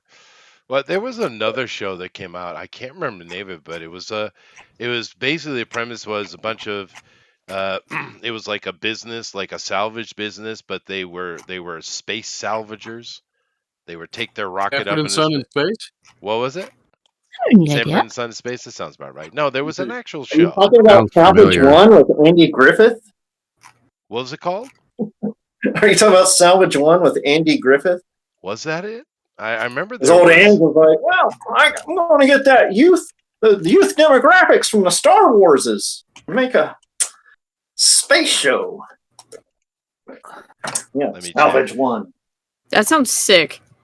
I need to find that one. I Maybe missed that one. you're right, dude. That is what it is. There it is. Salvage. I would It's like love the to stuff see Andy that Griffith in MST space. Episodes are made of. It's so bad. Yeah, it didn't last long. I just came to my mind him talking about Far Out Space Nuts. I had a professor in What was the one college with who Jim Neighbors and Ruth Buzzy? It was robots. Your professor in college, Brian? I said Esther's daddy, Jim Neighbors. I had a professor who did acting because I'm in. They filmed Matlock in Wilmington, so it's like 3 hours away. Yeah. And so she got a extra gig on Matlock and went up to Andy Griffith and told him that he was like her second dad and how wonderful it was to work with him and stuff. And then he turned around and told her the dirtiest joke that she had ever heard. Sweet. That's how you break the ice, baby. There it is. Oh no. Wow, American icon there, that Andy Griffin. Yeah. Or Griffith. I wish she had told me what the joke was, but I don't know what the joke was. Oh, well. Dang it. Yeah, that's the only But it was part of that very story funny. that's missing. I'm sure it was hilarious. John story. Amy's page is blank. Really? Oh, there it is. Oh, it popped. Oh, and then went away. Oh, there it is. Oh, it is Oh, again? got it. Hold on. Let me see if I can make that. Oh, it's back. Okay. Oh, it's gone. There's a Dumbo-esque character. Let's see if that works better. Okay. There. Is it staying now? It's stable. There it is. It's Dumbo. He's thick. That's fair. Yeah. Isn't he cute? He is. Aw. He's missing the feather though. He is. I'm trying to decide, do I move around and put a feather like here? Or do I put it in his little trunk and have that curl over and hold on to it? Or no, do I add a little mouse? Is the mouse in the feather? Whichever one gives people the most diabetes. Okay, that sounds good. Yeah, Dumbo. Yeah, I still don't know. Can someone explain to me that someone said that Dumbo was racist? I'm like, huh? What? I love that think it's cartoon when I was a kid. I think it's the birds. The crows. Yeah, the crows on the. Why are they racist? I don't know. They're so black. Because they sound black. So sounding or looking a certain thing is that itself is racist. Wow. I believe they were evocative of Amos and Andy, who were popular at the time, however, were voiced by Caucasian actors, and so now that's considered to be racist. So, and one of them was named Jim. So, okay. Oh, I didn't even think about I've that. known many black dudes named Jim. I know. It's Or were weird. they crows? Oh, Jim Crow. I don't get it. Oh yeah. Well, you have to be a Democrat to get that, but Oh, okay. But yeah, people are so weird these days. But I am loving the art, though. It is really good, and it's very clear that Brian has a deep-seated psychological issue with the clown. Well, I'll tell my clown story. Okay. When I was four. What? Do it. Okay, so I was 4 years old. I was invited to a friend's house for a birthday party, and he had one of those play sets that was 2 levels. You climb up and get them. So I remember climbing with another kid to the top right when the clown came out, and all the kids went to sit down and watch the clown, and I refused along with the other kid. We stayed at the top of the thing, which made the clown be aware of us specifically. And so his whole thing was to come over and try to get us to come down, which made me not want to even more. And we did not. So that's my earliest clown memory of being singled out by a creepy clown at a birthday party. That'll do it. That's life trauma. Long story short, that clown was John Wayne Gacy. Oh, it turns out all those kids are dead. They should have been in the playhouse. I got a good clown story. Oh, you do? Go ahead, Mike. Yeah. So you guys remember the Simpsons Halloween special with the evil Krusty doll? Oh yeah. Maybe. Yeah. Okay. It's one of the. I think it's like the 3rd, maybe 4th Simpsons Halloween special. But they buy an evil Krusty doll, and it eventually turns on Homer and tries to kill him. Well, at that time at my comic shop, they had produced I think it was like an 18-inch stuffed evil Krusty doll, and it had the pull string and everything. And we had a friend who was terrified of clowns, and I'm like, I don't care how much this thing is, I'm buying it. And we all pulled up to the house that we were hanging out at that night at the same time. And I said, Amy, her name was Amy. I waved her over. I go, come on over. She's like, and I just slowly raised the head up past the part of your door right where the window starts. I've never seen someone run away so fast in terror. It was comical, and now that I'm older, I feel kind of bad, but not really. Right. Right. It's one of those where if you were there, the look on her face and the dread and the running. I mean, I've never seen someone run in terror of a well-known cartoon, property like that. Like, wow, this is pretty good. It's pre-cell phone, so or smartphone for sure. So I wish I had a camera for it. It would have been a lot funnier. So yeah, it's a good story, but not funny. I'm moving on. Well, I definitely grew up in the age of Bozo the Clown. Used to watch that show all the time with what was that stupid little puppet? There were a lot. Which one? No, it looked like Opie. Corey Feldman? Howdy Doody?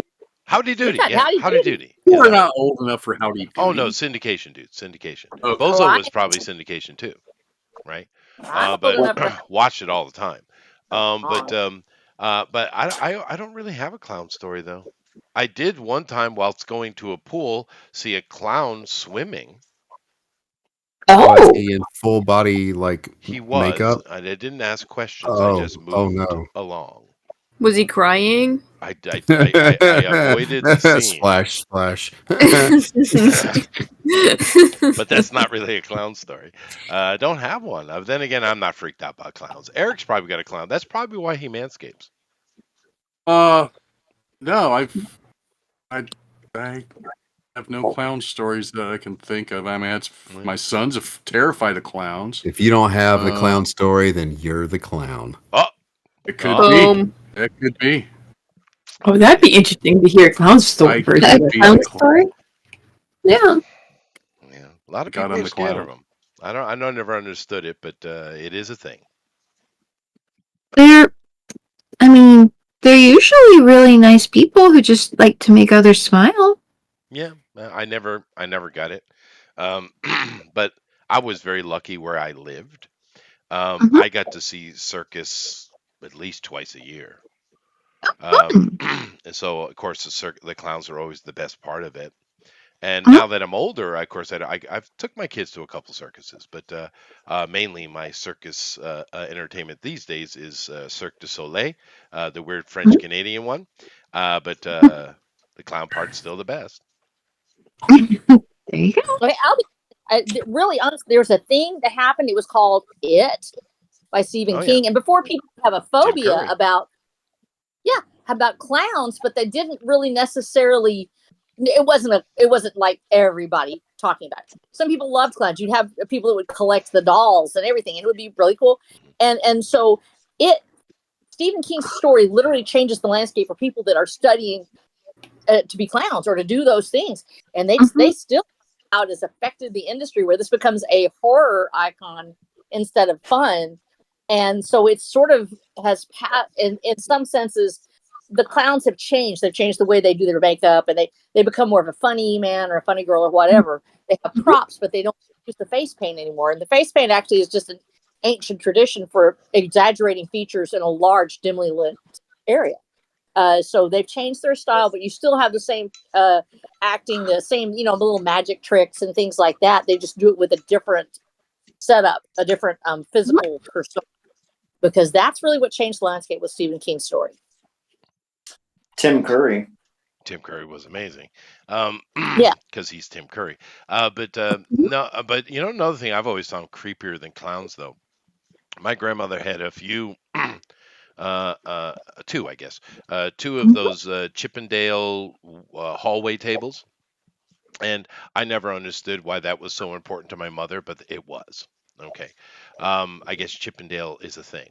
But anyway, it was. No, not the strippers, the furniture.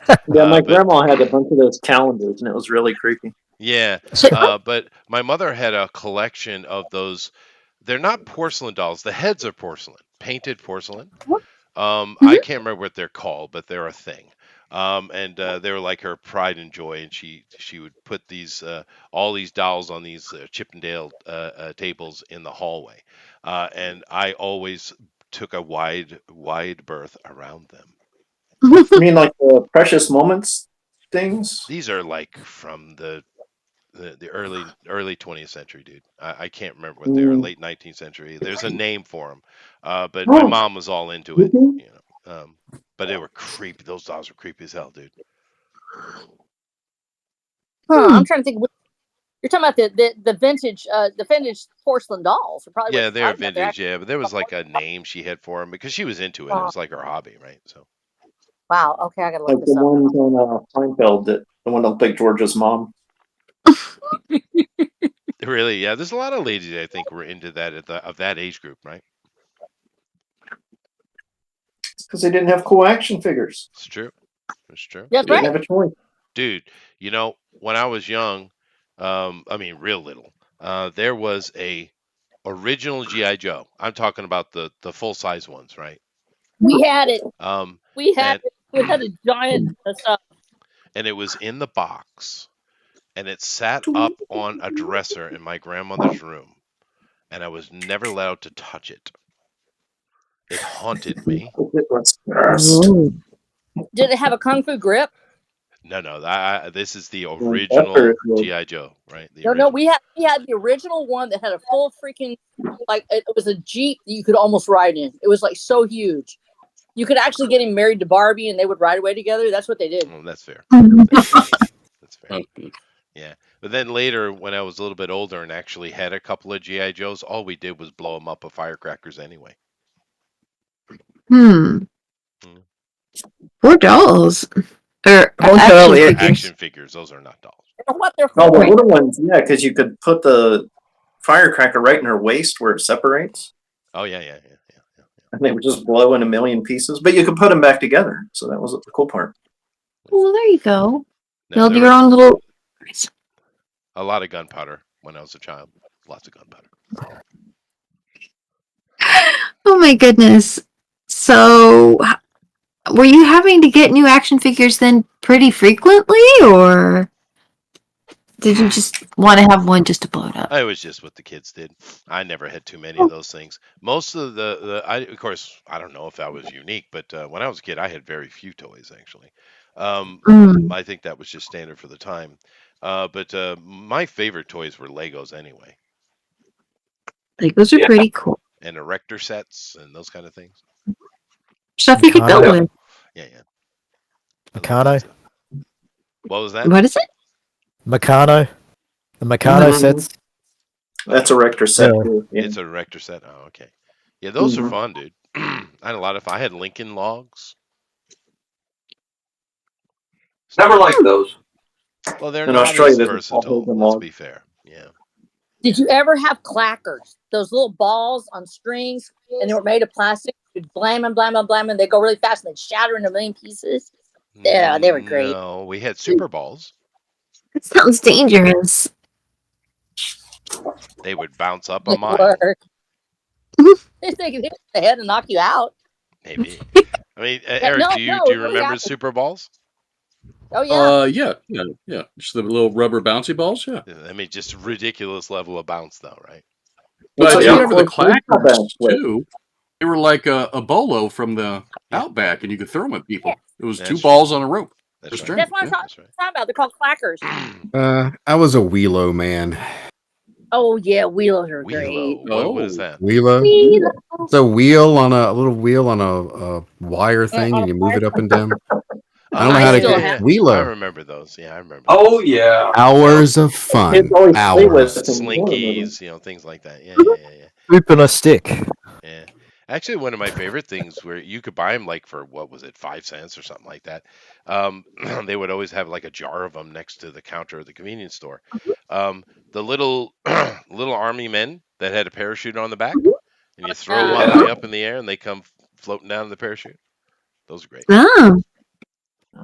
I had a Spider-Man like that. I love that one. Yeah, those are cool. Good old times. These days, the I kids miss my don't buy lawn toys at darts. all. Lawn darts, yeah. That lawn darts was fun, dude. Yeah. Didn't stick them in your own eyes. You're good. No one ever stuck them in their own eyes. That's the thing. No. All these worrying about kids injuring themselves. The ones that injure themselves are the ones that need to be gut gone anyway. The universe chose. Or never grew. I mean, statistically, some of them probably grew up to do something more. Maybe. I mean, what about those play sets with actual uranium? Play with uranium. What? Yeah. Never heard that. Yeah. In the 50s and 60s, they sold little like chemistry sets with actual chemicals. Like no. I had one of those. I just don't recall the uranium. Yeah, it was like full on. Kids are getting sick. Their fingers are falling off and they're growing extra toes. Oh, well, yeah. I guess I missed that age. But no, it definitely had the chemistry set, the microscope set, the Radio Shack, build your own radio on a board sets, all those kind of things. Yeah. That's how I got into ham radio, was me doing those. Yeah, no, absolutely. They're a lot of fun. They were good fun. But like I said, I have a school and I have children in it. And when I first came here 20 years ago, the kids were still doing toys quite heavily, right? Yeah. But now, none of them ever talk about toys ever. It's always video games. Toys are gone. They're gone. Fortnite. Yep, Fortnite, Ark. See, Ark, let's see. really? Yeah, no, they love it over here. What was the other one they're really into? The Dobutsu no Mori. What do you call that in the West? Animal Crossing. Animal Crossing. Animal Crossing. That one is huge, especially with the girls. Yeah, it's a limited amount of video games, actually. It's not like, tons of them. It's just a few, but that's all they do. There's no more toy conversations. There's none of that. The only good thing here in Japan, which I don't know the situation in America, of course, is the fact that the kids still do read a lot. So that's good. That is good. I don't know the situation in the States. So in the States, they're mainly reading online. Actually, they still read. They read a bunch of. They'll read the creepypastas, things like that. So they're still moving towards that. That is reading, and I always tell my parents that's reading. If they're reading it off of a website or anything else, it's reading, but it's still limited. It's in chunks. It's not a long form usually. And I say that guardedly because manga is a long form thing. It's a novel with pictures. That's it. Yeah, no, as long as they're reading something. Rayfield says erector sets and those Radio Shack 301 electric kits. Yeah, dude. Yeah. That was good fun. I don't know. It is what it is. Although I have to say that the academic level of the kids is no different, though. So, I don't know what that means, but because from when I first got here until now, their intellectual level has not changed, and that's probably just from the rigidity of the school system, I would assume. Yeah, I guess if schools are mostly used to train and grade abstract things anyway, then maybe there isn't much value in having it something tactile to play with. This is something abstract, but it seems sad somehow. It is sad, but I would say one of the main reasons, and this actually was a conversation I had with my brother. He is a BMW racer and actually trains other racers. And he says there's an entire generation of people that they learned how to drive as children, driving from video games and Forza and other things like that. And so when you do those, the physics are still off. They don't really respond. Haitians run into buses. Oh. Dude, I'm telling you right now, this is anybody that grew up playing racing games. Just watch the movie Gran Turismo. It's all about a gamer who is like really good at the Gran Turismo video game, and he got to drive race cars for real. Oh, really? Yeah, can do. But he said a lot of them, they don't get the slides right. They don't do the turns right. Oh, yeah. So we're having a generation of people without that training of real life physics of running and sliding into something or how you move when you're actually turning. And so he says that's really beginning to be a problem. So without physical play, you have people that don't know how real physics work. Of course, that's normal. That's normal. I mean, I can read Cyrillic, but don't you don't want to be there when I start speaking it. Because I have no practical experience, right? Actually, I probably would, and I would videotape it. That's fair. Yeah. That's fair. Yeah. Make a meme out of it. Yeah. That'd be great. Someone was theorizing of the Slavic world. Yeah.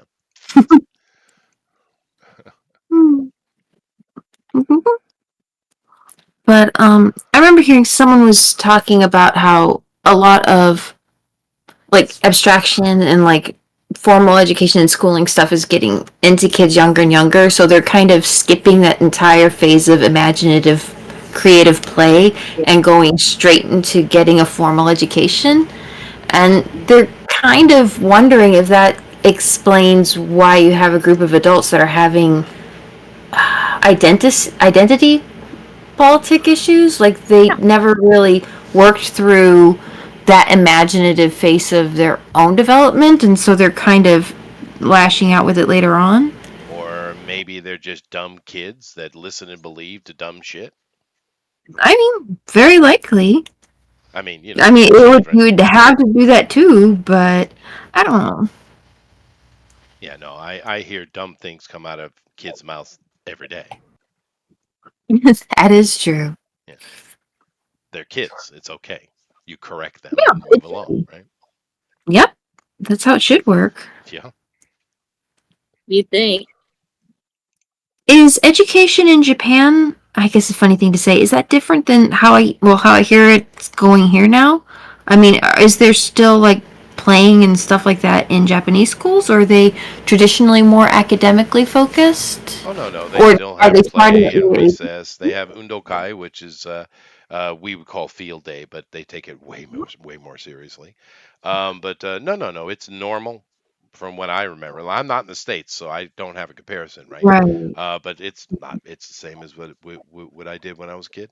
They have calisthenics. They have sports. Of course, Japanese are heavy sports culture anyway. But yeah, no, it's normal. Yeah, plenty of that stuff. And of course, to put a caveat on the video game thing here in Japan, the majority of parents have a restriction on how much they can play. For instance, in my house, when my kids were little, they were allowed 30 minutes of gameplay a day. On weekends, an hour, and that's all I allowed. Oh, okay. So, and a lot of Japanese parents are similar. So it would have been similar to like watching a favorite TV show or something. Yeah. Okay. I wonder, like if you, so like if you're playing like a Mario Brothers game or something with relatively short stages that did well with a little bit of practice, that'd probably work out pretty well. But if you're doing something like, I don't know, one of those RPGs that are like 30 or 40 hours, that was probably like an entire summer vacation. Oh no, many times they would wait for me to be home from work, and the whole family, because we had one of those Wii U's. Yeah. The Wii's, and then later the Wii U. And we play either the sports one or with the tennis and bowling and all that kind of stuff, or we play Mario Kart. I even had the little wheels that you put the controller awesome. in. Yeah, we did that a lot together, and I won most of the time. I really do think that when they make it a family event, I think if you make this a family event, it's every bit as bonding as any other sport or any other play. It may not be physically as fit, but in my family, and I've talked about this before, my parents were early gamers. My dad got, some of the first home computers, and we were in there playing Frogger of all things. But we moved up to Nintendo 64 with Super Mario Brothers, and that's how he got over his stroke. He actually went back and he had a massive stroke, and he forgot all of his passwords. And he's an engineer. He used to be able to do just anything in his head. Square roots to, like the ninth power or something. It was insane how incredibly intelligent he was because he worked with a space program. So he worked on Super Mario Brothers. We all got to where we were all in there doing it. And in fact, so they got to where they could go all the way to the end. No warps, no cheats, 99 lives hitting that turtle on the third level. And it was such a huge deal because Dad did it. He did it after his stroke. We actually started celebrating and crying. We all took the day off so we could see what was after it because it was that big a deal. It was a family event, but it became something that we all did together. And because we did that as a family, we continued that that tradition in my family. And as a result, we game together, but it's not obsessive. And we can walk away from it because it's a family event. It's a family activity to do with other people. Yeah. Yeah. We used to do that too. My daughter kind of cheated though, but I let it slide because she did love the Dobutsu no Mori, the Animal Crossing game. And but with that one, I don't really know, but she would have to get up at certain times of the day or do it at certain times as far as the clock goes for some events or something. So she actually ended up playing more than her brother. Oh no. But he didn't care. He's a sports kid anyway. Cool. Yeah. But anyway, video games. I'm assuming everybody here plays video games. How about you, Brian? Are you a video game person? I will hop onto Zelda every now and then. Oh, Zelda, the new ones?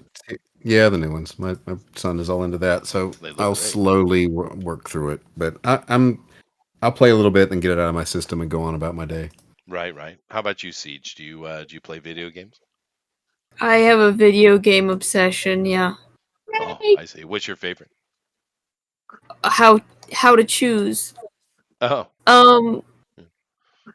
I don't know. Final Fantasy X, Prey, Control, Alan Wake, okay. Kingdom Hearts. Wow. My daughter likes the Kingdom Hearts one. Yeah. And the what was that? What's that Japanese game? Dragon something. Dragon. Dragon Age. No, it's not Warrior? Dragon Age. Yakuza Like a Warrior? Dragon. No, it's a very famous old one that is still around. Dragon Warrior? Dragon Quest. Dragon Dragon Quest. Quest. That's it. Dragon Quest. Dragon Quest. Yeah. On her Switch. Nice. Yeah. Although I don't know how much she plays now, seeing as has a fiance. So. Just sneak it in. Well, I don't know. I mean, because she's got a job, and then she's constantly sending, line messages, DMs to her mother, and it's her and her fiance out at some restaurant somewhere, and the food they're eating. So they do that a lot. Yeah. So the only thing I ever get from my son is him at the gym. Really? Yeah, he's crazy into bodybuilding now. What is he using? Dead weights? Using the system. I have no idea. He and his wife go to 24 Fitness at least 3 times a week.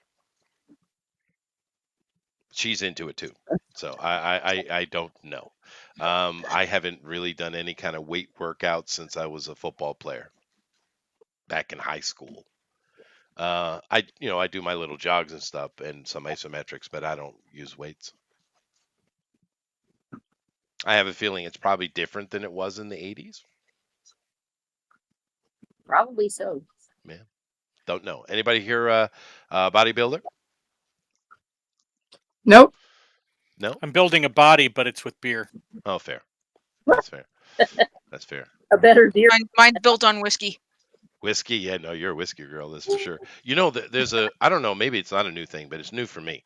Because I don't drink, and I never drink in the house. It's like if I'm out, like these hotel weekends I take, I'll have a beer or two, because, I'm walking back to the, or taking a taxi back to the hotel, right? But I found a new thing, and you guys tell me if it's not a new thing, but it's called, here in Japan, they call it extra cold beer. It's like -2 degrees. Whoa. Yeah, really, really super cold. In super chilled glasses. Oh, I love that. That's gotta be great for the summer. Oh, it's awesome. Because beer sucks. I don't like beer. It tastes horrible. But it's super cold, so it's just really refreshing. Nobody? That was great. Is that a thing? I mean, We don't have if I were to drink beer, I'd probably want to drink that kind of beer for sure. You need a special machine, so not every place has it. Ah. Well, that makes it easier to sell too, because then you're like, oh, you have to come to the special place and get it. Maybe, yeah. It's kind of like what you have with lattes and things. Mm-hmm. But usually when we do these little trips, my wife will search for places that have it, right? So, but I do like it. So I guess it's not a thing. I don't hear anybody chirping up. We don't have any drinkers in the group besides the whiskey girl. You mean beer. cold beer? Yeah, super cold. I mean, not cold beer, really cold beer. Colder like ice the better. particles floating in it. If I could make a slushy out of beer, I would. That's it's near a slushy. Nothing is stopping. Mm-hmm. I kind of like bourbon. Bourbon, wow, goodness gracious! Next thing I'm going to hear is someone likes gin. Gin and juice. Dude, gin is one of the. That's why it needs the juice. You don't want to drink gin straight. That stuff is poison, man. It's awful.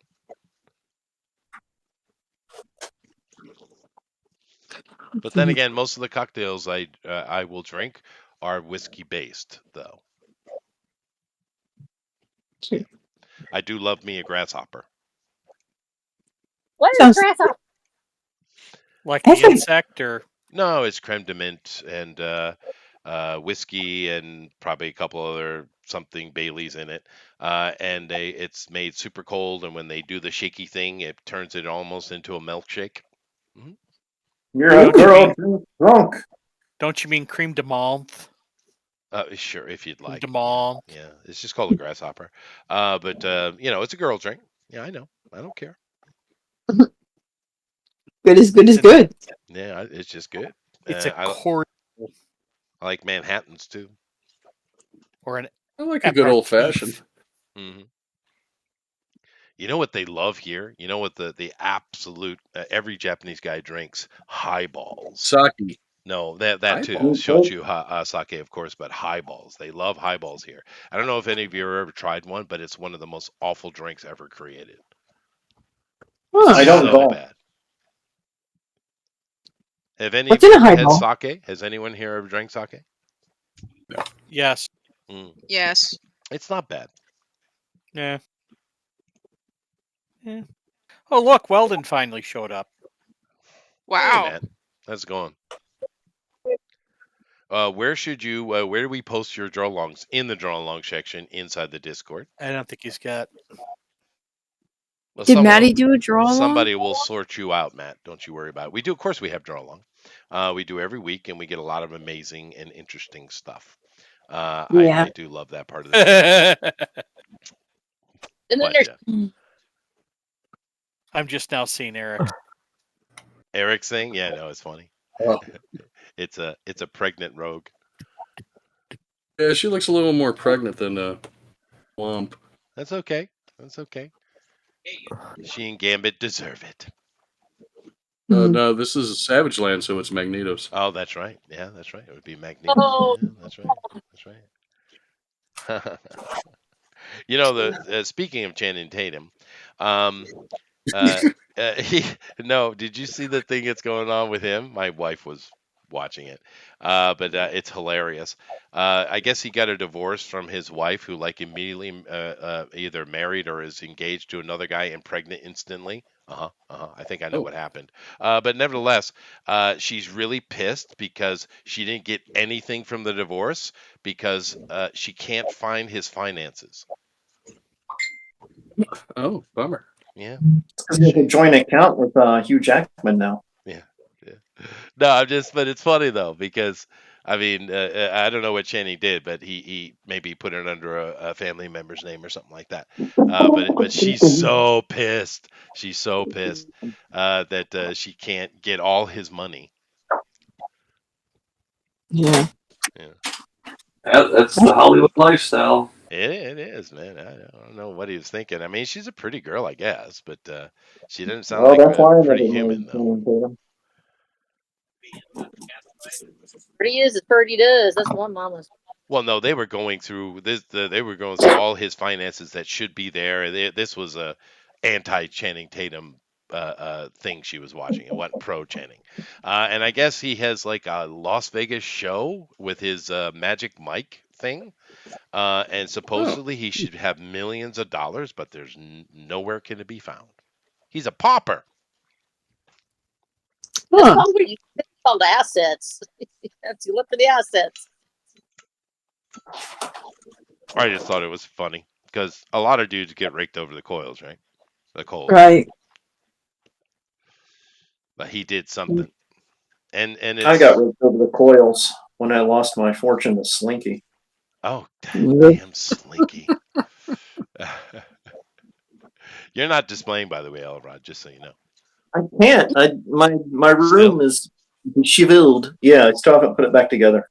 Oh, I see. I'm getting new carpet, so I can't set up my table and stuff yet. Well, I might actually be moving soon. Where? Really? I have been thinking for a long time of building like a little teeny cottage, a very small little weekend house, nothing fancy, up in an area which I adore. For me, I feel most comfortable there. It's one of those places that has that, very strong negative ion thing going on. right? They call it power spot here, but there is science to it. I love it. It just feels great. But those, I feel those monies that I have allocated for such have been absconded by my wife.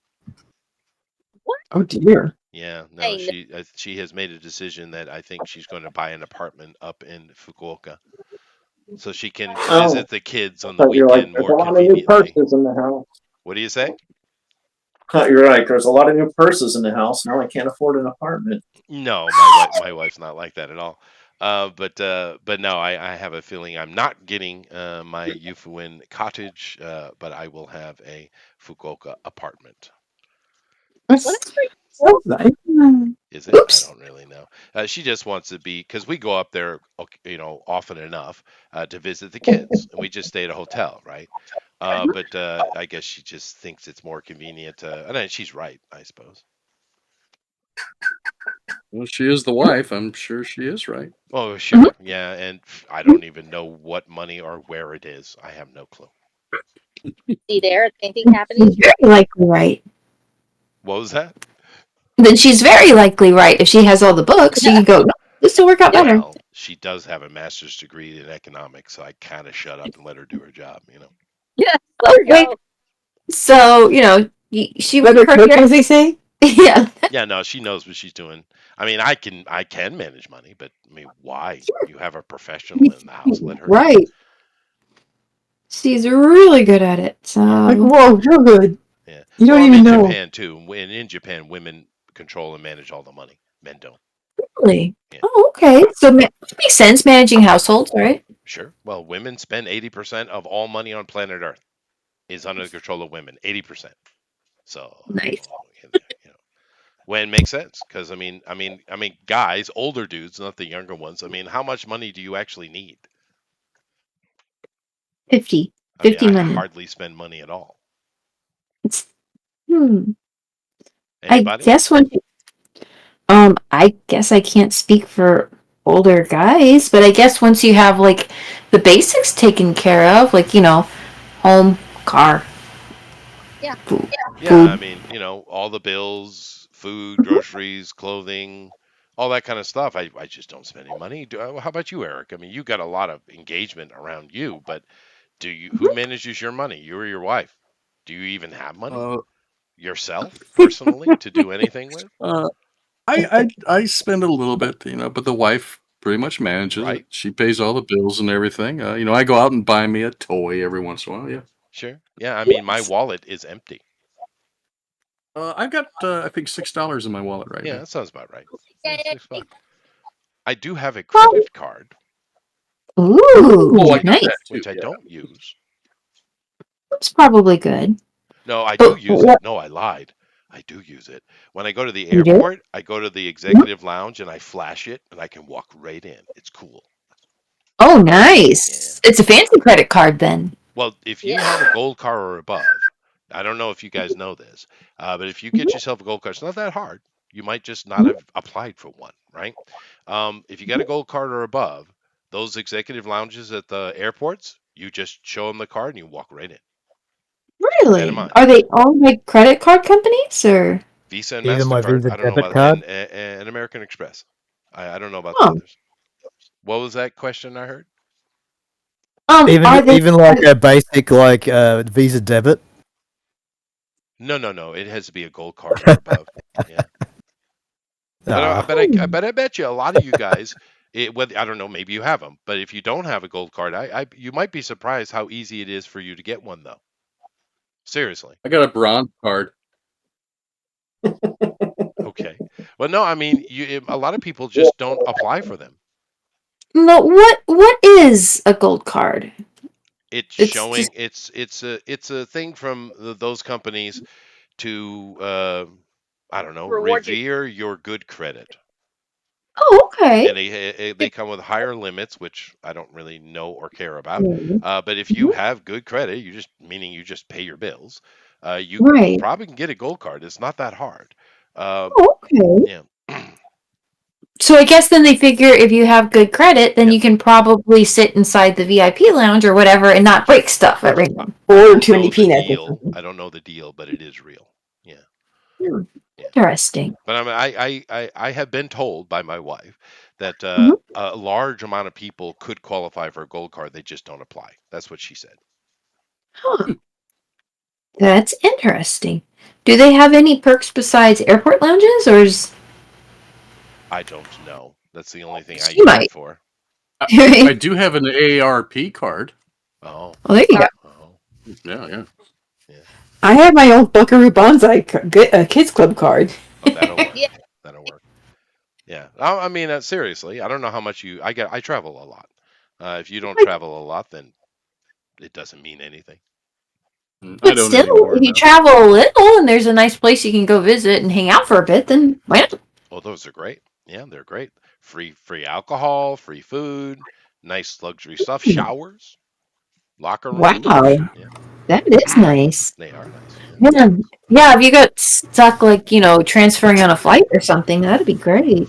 And also, what they'll do Mhm. when you come in, you give them, you hand them your ticket, and Mhm. they take information on them and give it back to you. And then in the appropriate time, one of the girls will come up and let you know, sir, your flight will be in so many minutes. It's probably time that you go. Oh, thank you. And Oh, then you go. Yeah. wait. Yeah. Oh, that is good. Yeah. Yeah, that sounds really good. I might apply for one of those before I have to travel again sometime, just to see what And happens. they got luggage carriers too. Nice. Yeah. So go feel really fancy for a bit, Mhm.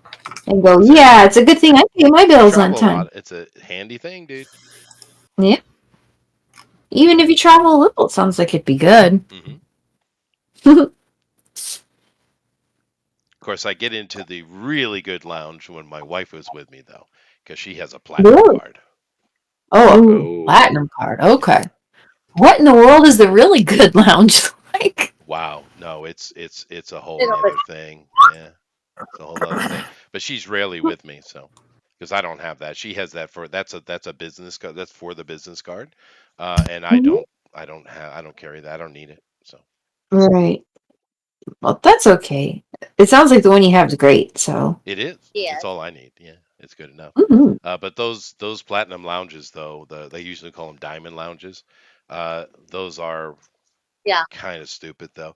Like I remember because when she's with me, we go into those, because she goes in and I follow, right? Of course. And but last time I was in one of those, it was kind of nice though. They have one of Mhm. those chairs. It's like like one of those lounge chairs that have like the massaging and all that kind of stuff. But Yeah. then there's like a girl who comes up and she like does like a hot towel on the face and Ooh, massages nice. and things like that. Yeah, it's nice. That does sound nice. Mm.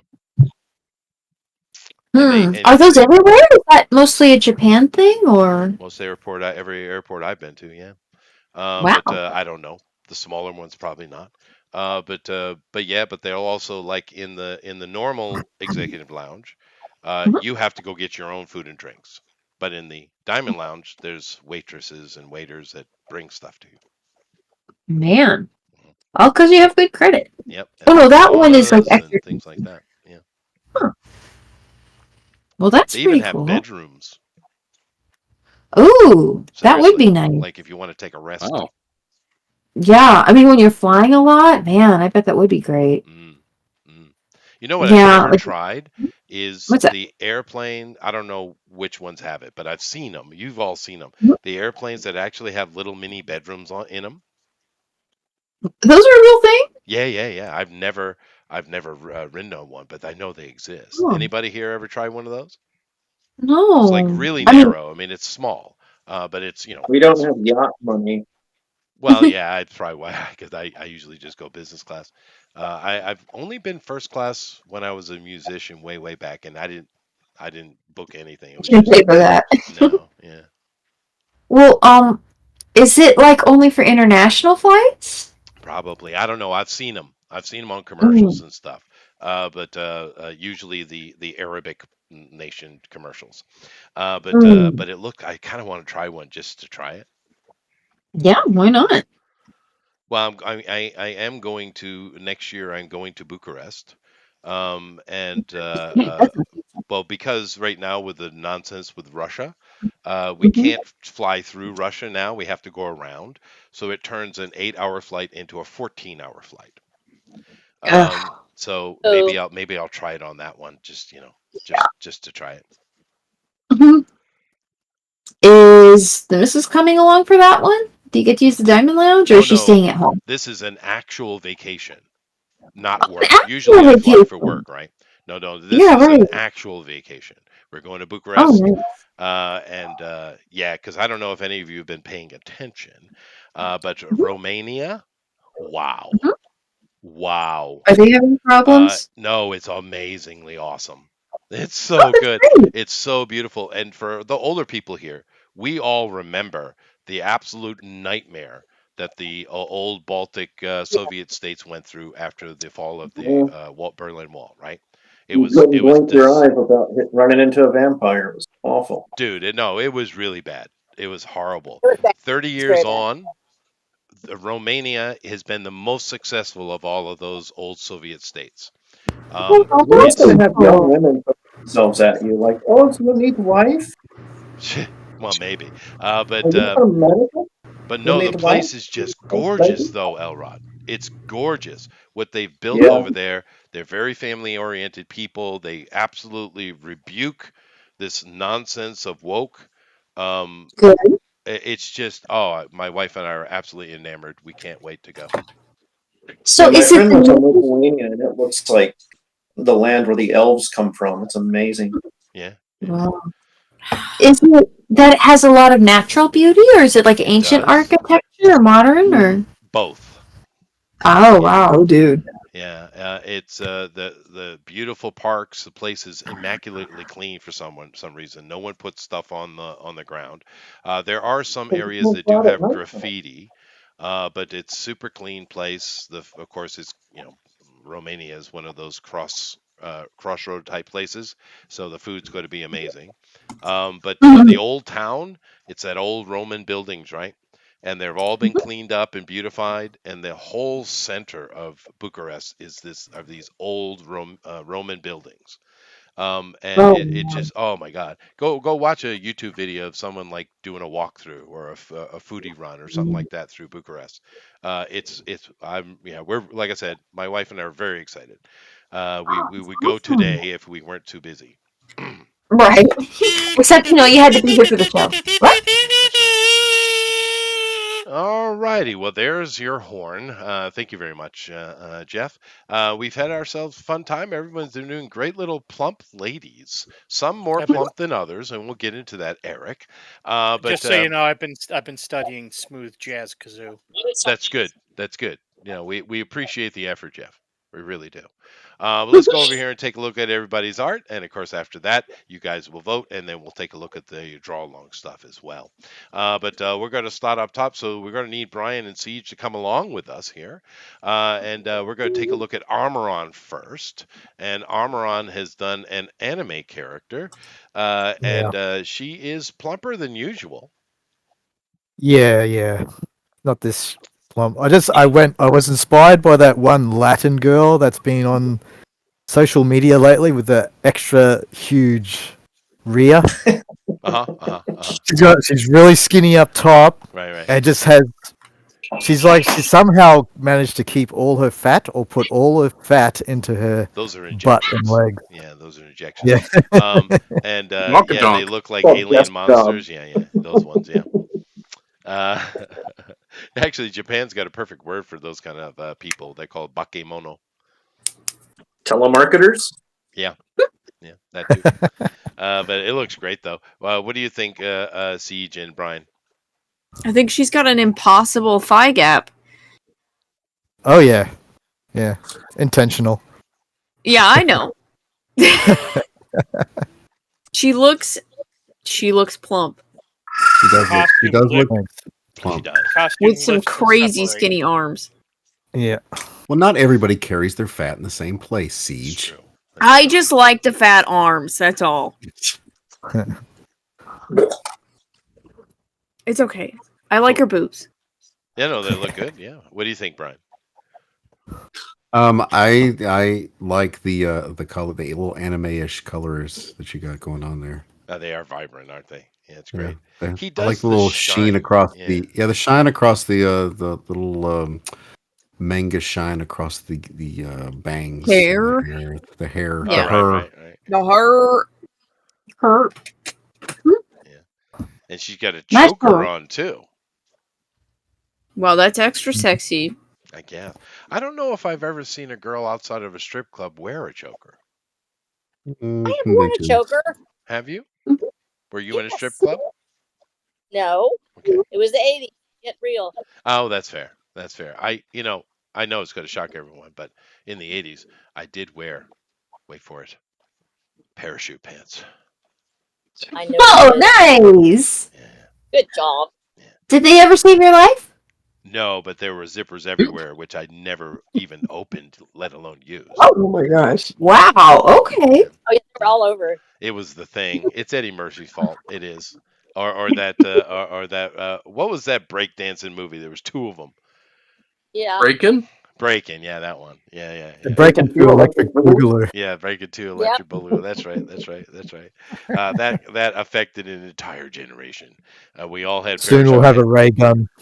We'll have a ray gun movie eventually.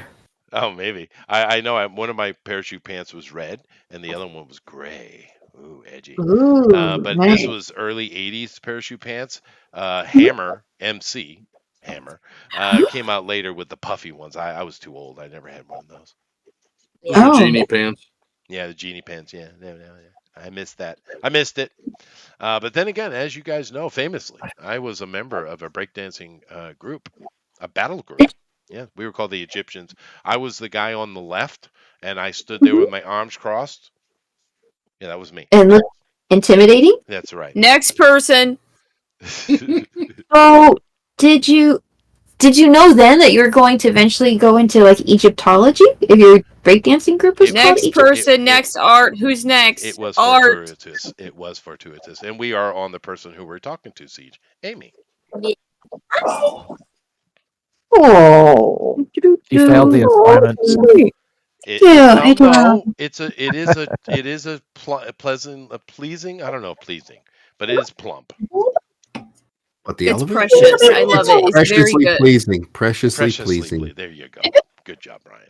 It's like a precious moments elephant. Yeah. It's so weird because I just drew Precious. Fair. That'll do it though. That'll do it. Talk about one-hit wonder.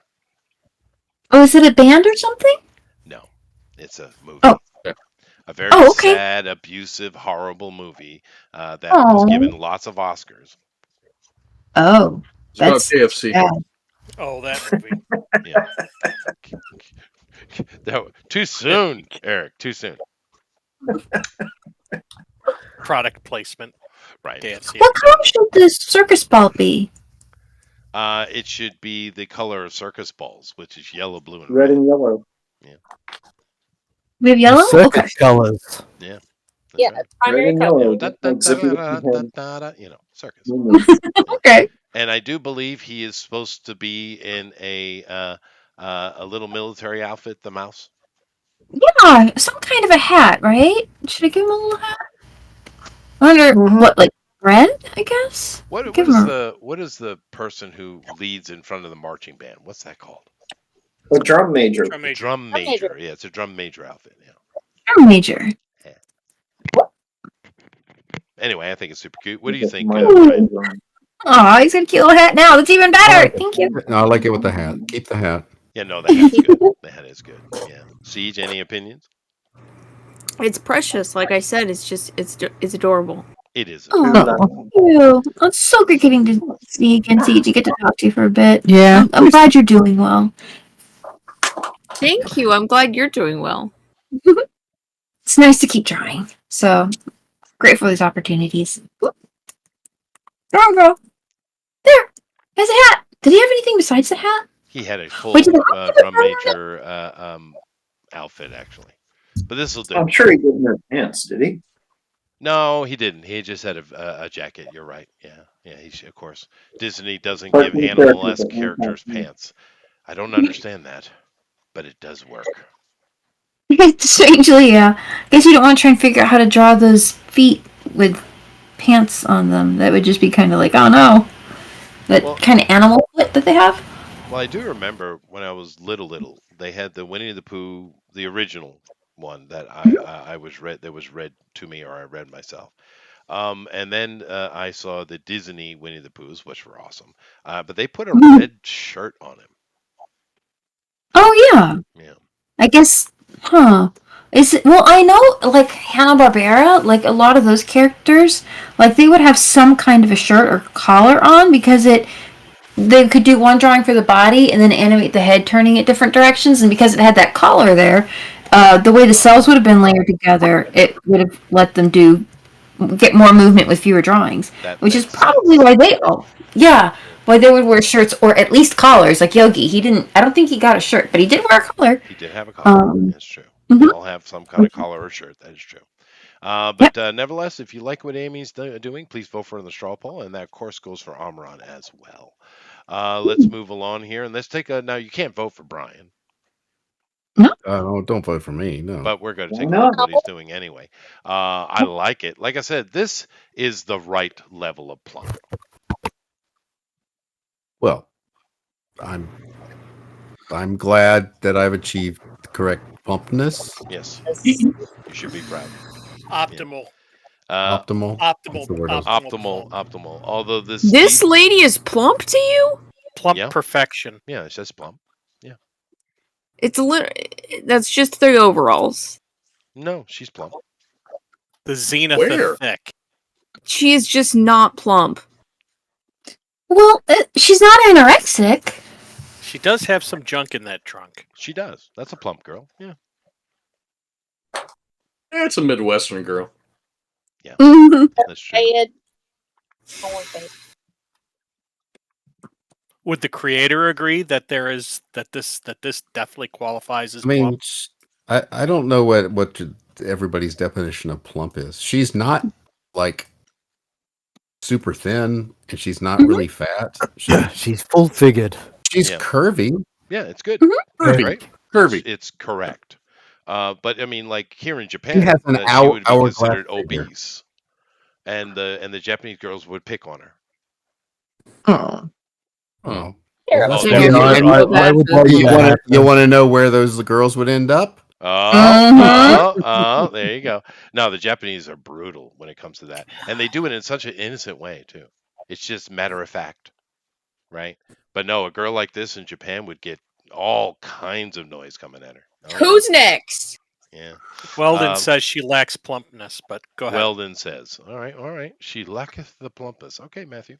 But I like it. It looks really good. Thank you very much for coming in and drawing for us, Brian. We appreciate it, dude. Beautiful piece. Angry piece, but beautiful. Let's move along over here to Eric. Eric, of course, is on the straw poll. And we have Pregnant Rogue eating rats and having Magneto babies. Great.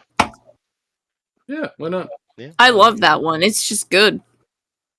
Oh, thanks, Ceage. Yeah. Appreciate that. Eric is always good. What do you think, Brian? Good rat. I like the rat. The rat I did. It's an excellent idea. It's a Poor guy. rat. Yeah. I'm really upset at where the spear goes in. That's a great shot, but all right. True, but I think technically this is a scrat. But, Oh well, I mean, that's she's just got really good aim. That's all I'm saying. She is a superhero. Yeah. That's true. She needs some dinner. Brian has it out for rodents. Oh well, I do. Rodents and clowns, to be sure. This is great, and thank you very much, Eric. If you guys like what that Eric has done, please vote for him in the straw poll. Looks good. Looks good. Let's move along here over to Kima. And now Kima is putting her lines in, but if you could back that up a little, there you go. Thank you, Kima. Now, does she have wings or something? What's going on with that in the background? Oh, I'm not done them. I'm working on the tails for that. Oh, this is one of the 9 tails. Oh, okay. Yeah. Very nice. And she's got the She's got the Buddhist balls all around her. Nice. Yeah. And she's got herself a scepter, and she's got herself a fox mask. You just got it all going on here. Yeah, I ended up liking it, so I'm like, yeah, now I'm gonna actually do a good job on it. Fair enough. I'm like, shit. Yeah. Although I wouldn't call this one plump at all. She's just like athletic. She's very pretty. I've been drawing all day. Leave me alone. Oh, fair enough. What do you think, Ceage? I love it. I love her scepter. I love her hand. She's beautiful. Yeah. Gorgeous. I love her hips. Yep. No, it is Very very good. pretty. And it's very, very Asian. What do you think, Brian? I like it. I can't see very I don't know my resolution, but what I see, I like. Oh, look, there we go. Thank you. Yeah, I like it. I like the hand holding the scepter. Yeah, that is a good hand. That's true. Yeah. Hands seem to be difficult for everyone, including AI. Boy, AI. I don't know why AI has such conundrums about it, though. Boy, it does, though. Because it's copying people who can't draw them. Oh, maybe. Maybe. Probably right. Well, think about this. A year ago, we were just looking at still art coming out of AI. Now, we've moved into the realm of still art that is made to motion and then just full on animation in a year. So, wow. Yep. Yeah. Always working on new tech. They still don't always get the shapes right, but man, it gets stuff moving. That's pretty cool. Yeah. The hands are still bad though, but they'll get it eventually. Yep. Although there's tons of scientists who are coming out and saying, we should not have put AI online, you morons. And they're very upset about it. Nevertheless, if you like what Kima has done, please vote for her on the straw poll. And you can always leave whiskey wishes for Kima as well. Oh, that actually sounds like a book ought to be written about it. Whiskey Wishes. Whiskey wishes. That's true. Just send me a bottle of whiskey. I'd like that too. Yeah. What's your favorite? What brand do you like? I don't care. It's whiskey. Send it to me. I'll drink it. Right. We'll Crown work for Royal booze. Premium. Yeah. Alrighty, so we're over here taking a look at Melissa's, and she's done herself a plump superhero who is showing her power. Rosie the Riveter-esque style. Very good, honey. Can you run the animation for us? Yes. How's this? Is it working? No. Mm-hmm. Yes. Is it? No. Yeah, I can see it. Looks great. This okay, there was like one of the first games that came out for the PlayStation 1 was called the Tollball one, back when 3D games were new, and I loved this character. Her name's Mary, and she was just like this huge 30-year-old just wrestler lady from Russia who went into this little games tournament to raise money to take care of her son. And she's a big giant powerhouse mom, and I just loved her. Yeah, it's could you drop out and come back in, because it's not displaying for me at all. Okay. Really? Yeah. No, Okay. it's cool. Everyone else can see it, but the viewers Displays can't for see me. it, right? Right. Just So drop let's- out and come back in. I'll come back to you. Okay. Let's Okay. go over here, and I do believe we have Mike's stuff or two banana Mike. We shan't forget the banana numbers. Could you blow that up some? That's like a little teeny thumbnail for me. Is it really? Yeah. Let me see what I can do here. That got bigger. Yeah. Now it got smaller. Yeah, I'm not. Sorry. You know what I did, Chester? I did put it in the draw along. Okay. I'll go grab it that way. I know how to make it work when I'm drawing on the iPad, but I chose that's all right. paper. Amy has captured it, so I can see it through Amy's. This is what? This is Catwoman? Fat man and plump woman. Yep. Man and plump woman. Very nice. That's very nice. She's plump. That's is for sure. Very plump. And he got if you read the word bubbles, he's got the last slice of cake, and he hit her whip, and she's screaming, "Give me that cake!" Oh, fair enough. Fair enough. That's very cute. I'll go grab and show it more clearly here in a minute when I go through the draw along stuff. There we go. And then we got the movement. There we go. Fist pump. Fist pump. Fist pump. All right, very good. So awesome. Thank you very much, honey. But if you guys like what she has done, and if you also like what Mike has done, please vote for them in the straw poll. Very, very nice. Have I gotten everyone? Let's see. This is Brian's just showing us some Sanskrit. Oh, there's more girls. Oh, very nice. Let me go over here and see if there's anything else I can grab here. I don't see. I don't see Elrod displaying because he can't. So yeah, let me go over and grab these, and then we'll get into draw-alongs after that. So, Rosa, did you put one in? I'm checking. I'm trying to get it up there. It won't let me do it. It's like, weird. Well, They're terrible tonight, so I just grabbed one from my book and won't let me add it. It knows I cheated.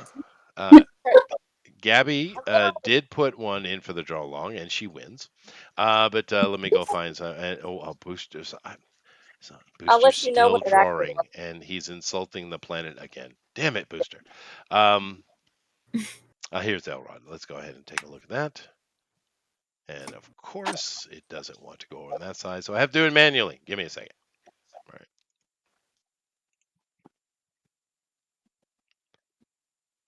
All right, here we go.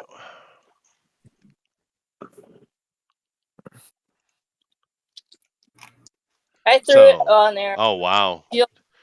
George Lucas Hut. No, it's Jorge Gordito the Hut. Oh. Or Jorge Gordito the Hut. That's fine. Yeah. Why is he Daisy Duking it, though? Can you help me out with that, please? Because it's a pinup. Oh, fair. That's fair. And of course, is that a Han Solo action figure in his hand? It might be. As it should be. Yeah, as it should be. Wow. Let's go. Of course, we have several from Elrod. Hopefully, this one will just drop onto the right. Nope. I got to do it manually. But he's done the assignment. Of course, I guess this is a plump girl in some world. Cheebra from Fire and Ice. Of course, yes. More cheeseburgers. More cheeseburgers. Yes, that is a plump girl from Fire and Ice, of course. She's very pretty. Then I did a Billy Shatner for the young boys out there that like Daddy Kirk. You did. And yeah, everything is. I have to do everything manually. Oh well. I don't know what that is. If you have any tech savvy people to help me out with that. Some days everything drops automatically onto this side, and then some days it's all on the other side, and I have to do it all manually. I don't know why. We got Daddy Kirk there for sure. Daddy Kirk. Yeah. You know he's in Starfleet because of the badge on the waistband there. Right. Oh yeah, that's right. Oh, that's cool. Alrighty. Let me see here. We got more, of course. 3 times a lady, even. And this is one of the green Martians from green characters from Star Trek, I would assume. No, it's just like a random pinup girl that's an alien and has 3 appendages.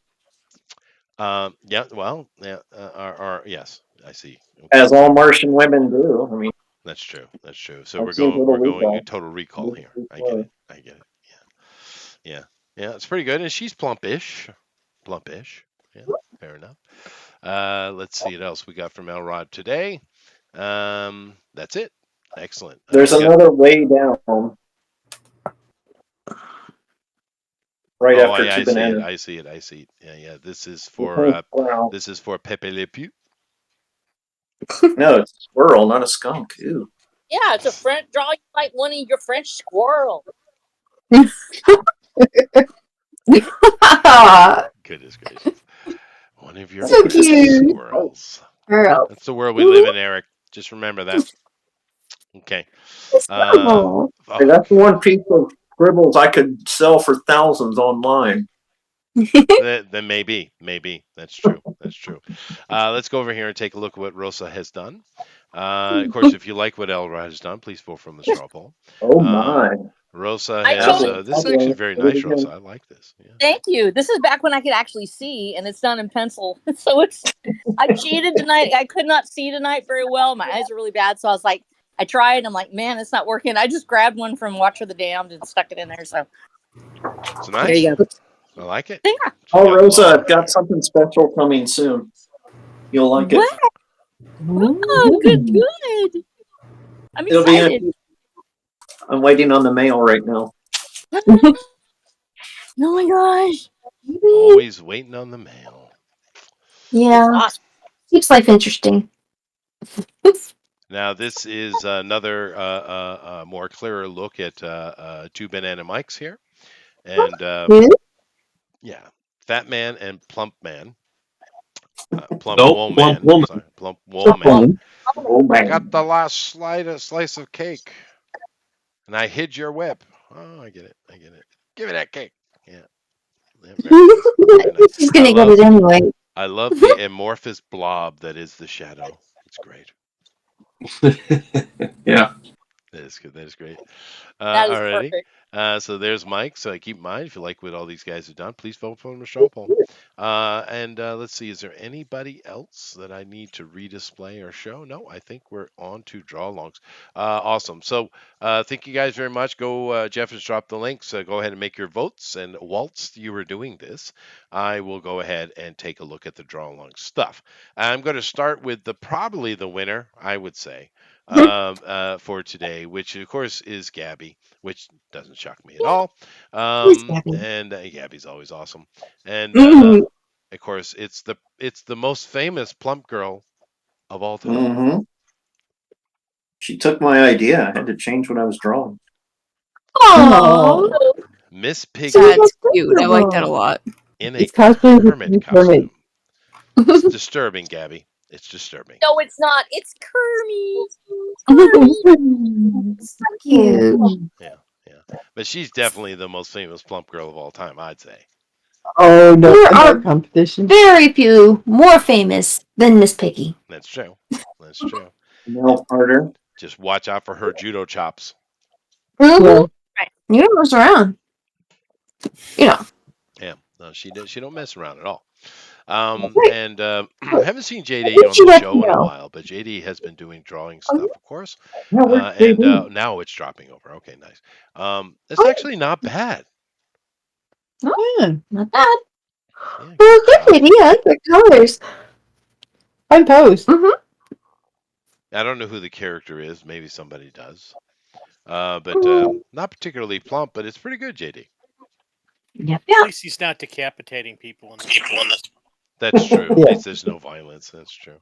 And Alan must be busy today. He gave us one of his past projects, but it was beautiful. Lady Diabetes. I forgot about that one. No, it's so good. To look at the cellulose. It's just impressive. It really is. I know this is one of his little comic takes, but he can't resist the detail. You got chicken wing arms going there. Yeah. No, it's really good. This is an old one. I remember this like a few years ago. But that's really good. Yeah. Oh, Amulet's got it should say Lady Deathabetes. Yeah, no, Lady that's right. Yeah, that would be better. Take a note, Alan. And of course, I guess I have to show it because it's here. But damn it, Booster. It's plump.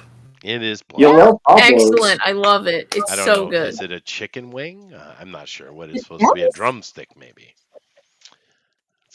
It's pretty horrible. It's a yellow lady. It is. And to be fair, It's cute. Booster is really good at making things icky with his leg hair. He is good at that. I have to give him credit. It's Ms. Pac-Man. It might be. Yeah. That's Oh my right. gosh, you're right. We have a haired mole and very hairy legs. Like Beautiful. A nightmare, Miss Pac-Man. Mm-hmm. It is nightmarish. Yeah. Good job, Booster. Good job. Let's see here. I got some stuff from Matt Weldon. Would you guys like to see that? Heck yes. Yes. Weight Look at limit this. exceeded. Yeah, no, he cheats. He's a cheater. That's good food. That's good food. Mm-hmm. That is great. Yeah. No, Matt, awesome. I do love Matt's style. You know what I have never seen though, and I'd like to see is a colored how someone would interpret Matt Weldon's stuff in the coloring side of the business. Oh, he's been doing some comics, I think for IDW, like some Marvel series. So there's like a Final Fight book, I there's think. lots of colored Weldon Yeah. artwork Well, I'd around. love to see it. Yeah, I'd love to see Oh, it. we need to It find would that. be interesting as to how they deal with it because he has such a light touch. Yeah. You need a professional colorist to deal with Matt's stuff. Right, such beautiful thin lines. You could over process that really easily. Yep.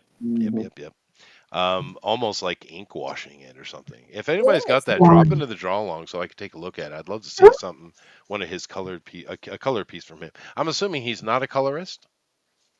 Not a colorist. Really? Yeah. He's an amazing artist, though. That's for damn sure. Always love Matt's love. Look at this, man. Look at that. Oh my gosh! Look at those pumpkins. Yeah, they're so cute. That is some. That is not Well, easy. just draw pumpkins from now on. Just pumpkins. It's a great angle. This is almost. I think this is Saga stuff. Has he been working on Saga stuff? Here's one. David Mitch. I'll go ahead and post this in the draw along. I love her butt, Maddie, with her tail coming out. Yeah, I appreciate that. That's look at girl. that. Yeah, it's amazing. Master of Plump. I think that would be a good example of Rubenesque. I can't wait to get all these pictures in the mail. Powerful pose he's got going on here. Yeah. Very emotive and my goodness. Yeah. And he gives another one as well. Very appealing. More plump. Oh! And there's a She's Booster bussin'! Kiwi over there. Oh, look at that little Booster Kiwi. Oh, look how cute he is. Very nice. We got from Jason Gonzalez here. He's given us a couple things as well. He's given us a Velma, another famous plump girl. Yes. That's true. Yeah. Nice. Yeah, and he's given us I'm not sure which characters is, but it looks Disney-esque from Jason.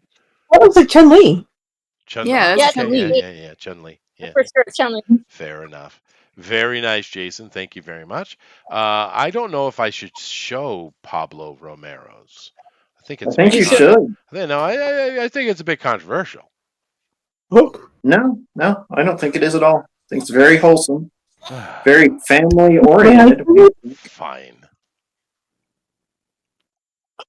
Oh, that's very nice. He said it is. Didn't have much time to draw, so I just drew Chester's cousin. Always, Pablo. Always. That's nice. That's nice. Wow. Nice boobies. You do have to have a Jennifer Connelly night. Yes, we do. No, we really don't. You don't think so? Pick the subjects. Completely unnecessary. Someone sounds a little jealous. Jealous? They're protective. They're protective that they don't want you to think about his cousin that way. No, man. So you're not going to do a special show for my Kickstarter, my Jennifer Connelly sketchbook? What a jerk. Wow. This is a colored version of Matt Weldon. Yeah, it's well done. It is. Oh my God. Yeah, it looks good. Yeah, it's from the cover of one of the comics that he's doing. I don't know who the colorist is on that, but so the cover and interior art's by Matt. That's weird. It doesn't say who the colorist is. No, it probably does on the inside cover or something. But yeah, it looks great because you need a certain type of colorist, I think, to do his style. Yeah, absolutely. Yeah. Like someone like Kima's stuff, I think it's easier for her colors to deal with her because she does the bold, strong line stuff. Mm-hmm. Yeah. That's true. It stands up very strongly. Where Matt's is more impressionistic almost, but that's part of what makes it cool, right? So you really do. It's the biggest thing about Matt is his angles. Literally, his angles are so incredible. Yeah, he is. Yeah, this right here, that this angle of this one, that is great. It looks Saga to me. I wonder if he's working on Saga, because that's IDW, isn't it? It could be. I know he's working on stuff. I'm a huge Saga fan. I love reading Saga. Oh yeah, the early stuff was great. Early Saga, I love Yeah. that. Yeah. But yeah, it looks really good. But then again, we've always loved Matt's stuff here, and very happy that he's getting professional work. I'm so Very excited. happy. Yeah. Yeah, and we've seen a few of the people who have come over here catch on to stuff and doing stuff. Like you guys tell me, John Dillard's got himself some professional work going on now too. Yeah. Yep. In fact, we had him on D&Q. Was last week. Oh, nice. Yeah. No, John's another amazing artist. We got Alan doing stuff. Everyone's got doing their thing, and some of them are really catching into the things that I don't know how much IDW pays, but it's got to be something. So, you know. Very nice. That is awesome. Congratulations to you, man. And of course, everybody else. Now, before I take a look at the straw poll, of course, I do need to go over to the Twitter, and I need to find Doug's or Blue Moon Cartoons and see what he's done for us today. But of course, before I do that, I need to find the cute, fun thing of the day on Twitter, which is always a challenge. Yeah. Yes, because I'm not even going to read it. That doesn't look cute. That's some Japanese advertisement. I don't know what you're yelling about, sir, but I'm sure there's reasons for it. Let's see. Ooh, video games. Nice. No, that doesn't look cute. Video games with thick ladies. Maybe. Yeah, no, definitely. And this is not cute or fun at all. That's Oprah Winfrey. Let's see here. Nope. Okay, red pill, blue pill, fair. Let's see here. No, that doesn't look fun. Oh, maybe. Hold on a second. We have drunk tards and dragons. Fair. The heat is killing me. I'm putting in a transfer request. Oh, okay. He went to Hoff. That sucks. Let's see here. Grimace as Grimbaka and Handel Mexolo. I like it. Nice. Handel Mexolo, yeah. This is one of the Japanese love these things, dude. Oh, it's a cosplay? It is, but it's very impressive. Good job, man. That is. That's beautifully done. Impressive. Yeah, I thought it was at first, and then it started moving. Yeah, no, impressive, girl. I guess the platform rotates, so she can stand on it. Yeah, maybe, or she's just kind of doing the filming that way. But that is excellent, though. That's really good job. What's her name? Nora? Yeah. It looks like Jinx cosplay. No, it's excellent. Look at that. That's a really good job. That's next level right there. Yeah. That's a good job. Let's see here. What you look like anytime you use a healing potion in combat. That's true. Thulsa Doom. My favorite James what's his name again? James Earl Jones. James Earl Jones. I'm still not finding anything cute. I think it's one of those days we're not going to get anything fun. Oh well. I'm sorry. Well, the Ronald McDonald Chewbacca one was pretty good. That's right. It was pretty good. Yeah, you saw one of the Ronald McDonald metal bands. They used to have lots of puppies and kitties, but not anymore. We don't get puppies. That is banned by the Fun Police or that something. That is pretty cool. F22 Raptor. That is pretty cool. I guess I'm going to just have to move along. No. You are not cute, sir. You are not. Always with the pointing. Yeah, I know. They're always pointing and chastising. Yeah. Oh, well, I'm just going to have to do my job then. Fine. But you never know with Twitter, right? Let's go ahead and see what Doug, and sometimes people post over here instead of the draw along. But no, we just got Doug stuff. Good.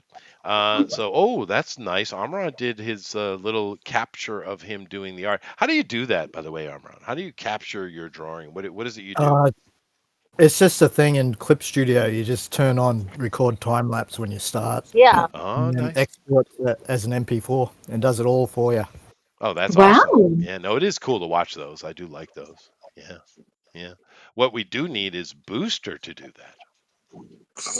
Yeah. But anyway, we got a plump girl from Doug here today. She even has a plump tattoo, although she looks kind of mermaid-esque. Sure. That's fun. Let run rip. Obviously, deep sea. Please avoid this during coitus. Don't fart when you screw. Wow. That's just a country Dirty girl. song, Doug. A little hat or an arrow. Yeah, that's A awesome. little country girl. Little Country girl. Yeah. A cowboy girl, even. A cowboy girl, even. I don't know what it is she's eating in her hand, but I probably shouldn't ask. Donut. It's a it's a donut. It is a donut, and there are flies, and she has a little poot, and there are a couple of cats who are very envious of her donut. Very nice. Thank you, Doug. Thank you, Doug. All righty. So let me go over here and grab a hold of the straw poll, and let's get to it. All righty. Oh, Alpha posted in chat how much IDW pays. He says, "You must not have heard the news. IDW is trying to have everyone split $200 per comic page." Wow, everybody? So, Ooh, that's tough. yeah, That's tough. that would be tough. I guess if you can do it all yourself, but that would still be really tough because that's a lot of work. Well, it kind of looks to me like things have gone slightly downhill. Yeah, it probably helps if they don't light themselves on fire anymore, but whatever. Yeah. It's not like it was in the old days. And nevertheless, let's get to the voting here, and hopefully the Ceage and the Brian Shearer will also vote. But anyway, we got really fast. So, who won the Drawn and Quartered Fan Edition Pleasantly Plump Challenge. Now, Jeff, I've told you many times it's the Drawn and Quartered Ultimate Edition. Whatever. Damn it, Jeff. All right. So what are my options here? Let's see. I have Amy, Strawberry Plump Cake Lester. Fair. So cute. Oh my gosh, that's cute. Yeah. Well, my sister was a big fan of the strawberry shortcake. I remember. Aww. Yeah. Yeah. And there was some really meanie guy. His name was Blueberry something. Oh, was there? Oh my goodness, that's not great. Did he get his comeuppance at least? Of course. Oh, good. As they do. But I do remember Strawberry Shortcake. We also have Melissa, Plumpamation Lester. That's fair. That's good. Yeah. The number 3 choice for me here is Beaming Plump gives me more room for boobs. Armoron. That's fair. There you go. Yeah, that's true. That's true. We also have Eric, Brazilian waxing priced by the yard. Hawkins. Oh, that's What? That's wow. not right at all. That is not right. And y'all can't say that anymore. That's right. I don't watch a lot of those rom-com things, but my wife occasionally does. And there was one years ago. It was quite a while ago. And it had that Steve Carell fella in it. I think it was something about him being 40 and a virgin. 40-year-old virgin. Yeah, that one. And he went in for a hair removal. That is one of the funniest scenes. Genuinely, one of the funniest scenes. It's hilarious. Was absolutely real. They did it on screen, and literally hit the people that were standing there with him. All of his co-stars started almost crying because blood showed up because they ripped so much. Oh yeah, you can see his chest turn red with blood in the scene. That's terrifying. It's painful. And it's still funny. Well, good on him for doing that, though. But that was a funny scene, though. Let's see here. We also have Poutine and Back Bacon Ladies.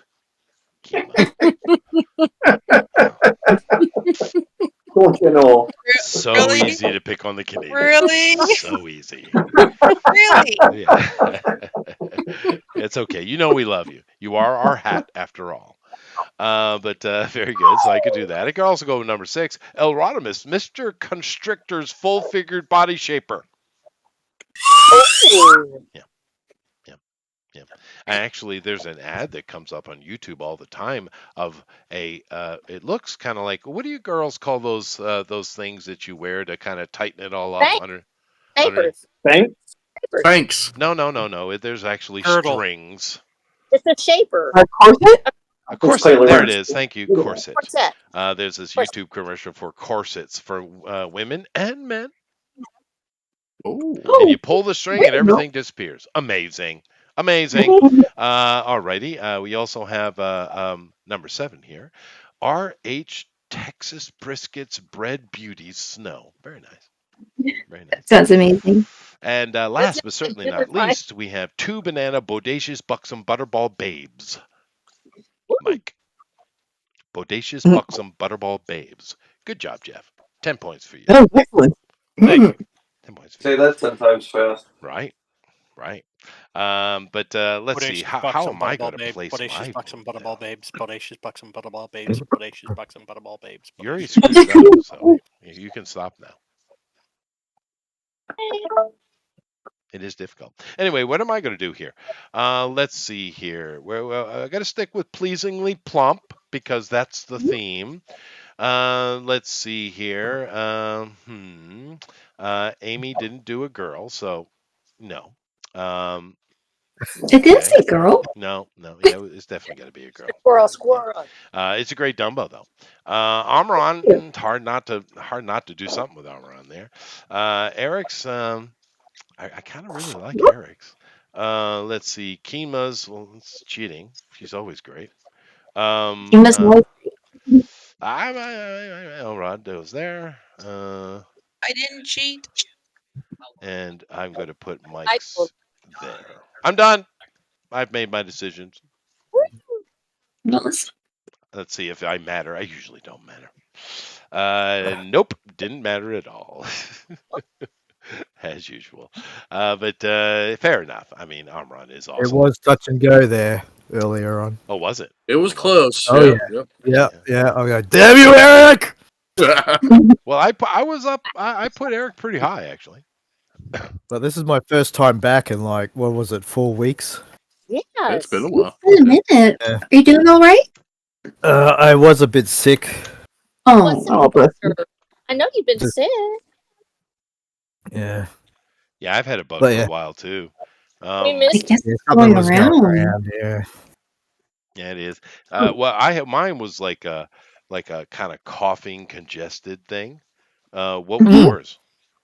Exactly that. I had like a really bad cough. Like I didn't like Really? not like I didn't have a sore throat at all. It was just like this dry cough, and I'd be coughing so hard it sounds like I had emphysema or something. It was like No, mine was a really sore bad. throat. I And had I'm a very still sore throat. coughing now. Even now, I'm still like every now and then just will have like this little cough. Right. And it's just phlegmy cough. Yeah. Yeah, it's been going around, dude. But man, it is what it is. I got mine in Hiroshima. I think just going in and out of the super oven hot into the air conditioning, super oven hot into the air conditioning, just lowered my immunity there, I think. But nevertheless, thank you guys, everybody, for coming in. Thank you very much to Ceage and Brian Shearer for coming in and sharing their project with us. We do appreciate. And we're going to get to what everyone's working on, and we'll get to Brian and Shearer and Ceage at the end, and have them kind of have a last little, elevator pitch, just talk about their project some. But nevertheless, congratulations to Rosa, Mike, Melissa, Elrod, Amy, Keenma, and of course Eric. Thank you guys for your wonderful art. But our winner today is once again Armoron. Claps, everybody. Glad you're feeling better. Very nice. Very nice. I'm doing good. There you There go. we go. And better than a golf clap too, which is awesome. Nevertheless, excellent. Thank you guys once again. What are we doing next week, Eric? 2000 AD. 2000 AD. Rabbit should be back from his surfing trip. Perfect timing. He is back, and he's been waiting for 2000 AD, and then the week after that, we're doing a Philip Diaz book. Philip Diaz. Diaz. Okay, excellent, Yeah. excellent. And Jiminy Cricket is on. Hey, Jiminy. Hey, Check Jiminy. your mail. Been a while. I was talking about you earlier. We love you. Now, Eric, I do have a question. We haven't done a certain thing in quite a while, and I'm wondering if it's on the list, the schedule anywhere. We haven't done like a straight up superhero thingy like Avengers or X-Men or Spider-Man or whatever. We haven't done anything like that in a very long time. We were going to do Joker, but I bumped it off schedule to put the Diaz brothers in, and which is better. Yeah. Halloween, the whole month of October doing Halloween stuff. No, we don't have anything superhero related. Okay. Well, somewhere in the future, put something in, whatever. Maybe give Mike a little love with Injustice or something like that. Oh, that would be fantastic. That would be. Yeah, maybe. I'll think about it. Maybe Injustice. Or maybe do some of his Malibu stuff. That could be fun. Yeah, we haven't given Mike any love in a while. I think we should. But yeah, awesome. Great. But anyway, let's go ahead and see what everyone's up to. And like I said, Brian and Ceage will come to you last, and you guys will have an opportunity to talk about your project a little bit more. So first, the girls, Lester's. Oh, just glad to be here. Glad to see everyone. My gosh, everybody came in, and great to see Ceage and hear about everyone's new projects. And this is just It's like coming home again. It is. Oh, I needed this break. So yeah, just great to see everyone. Love getting to catch up with y'all and draw for a bit. Yep, things are flying along. Progress is being made a lot more. Starting to getting over. That's true. The systems are all built. Now you're just working on the testers. A play tester, yeah. The play testing thing. Because once it's built, then you have to build the thing that lets you test the thing. Because it's like literally building a book. Like, okay, now you have to figure out how to make trees, and then you make pulp, and then you make paper, and then you discover what writing is, and then you make ink, and then you. But it's coming along. So yeah. I know you were having some technical difficulties, and you had a pro come in and help you out. That's all fixed, I'm assuming. Yes, they managed to rebuild that. I'm like, oh no! I'm just kind of on the outside watching this, but I'm kind of like, oh gosh, if he's concerned, then something went really wrong. So I'm just going to stay out of the way of that and let the programmers handle that one. But yeah, no, they saved it. They saved it, and they got it all back online and updated for the new routines and stuff. So, yay! I'm really glad about that. But I'm just trying to. It's so hard when they come in and they're kind of like, "Hey, how's this functionality?" And they're asking me this stuff like from the artist perspective, like, "Is this good?" And I know how hard what they're doing is and how hard they've worked on it, and I'm kind of like, that's really not gonna work the way you think it's gonna work. I mean, I could make it work, but could it maybe do this? And they've been so gracious. I've been working out all these options, but it looks amazing. It really does. The user end part of it. This is like for the tools for the engine that you can then use to make the game with. So that's kind of what they're rounding out now. But yeah, the tools for the user, not the end user, but the user part of it, those are looking amazing. Like, oh my gosh. There's like the user, and then there's the player. Yeah. Mm-hmm. Yeah. So make a bunch of tools, give it to some artists, let the artists make things, and then boom, game. There you go. Excellent. Yeah. And of course, when that thing's out, we'll do a show about it, of course. Let's move on here to Eric. And Eric, of course, got the schedule up, but he's also got his own things going on, I'm assuming.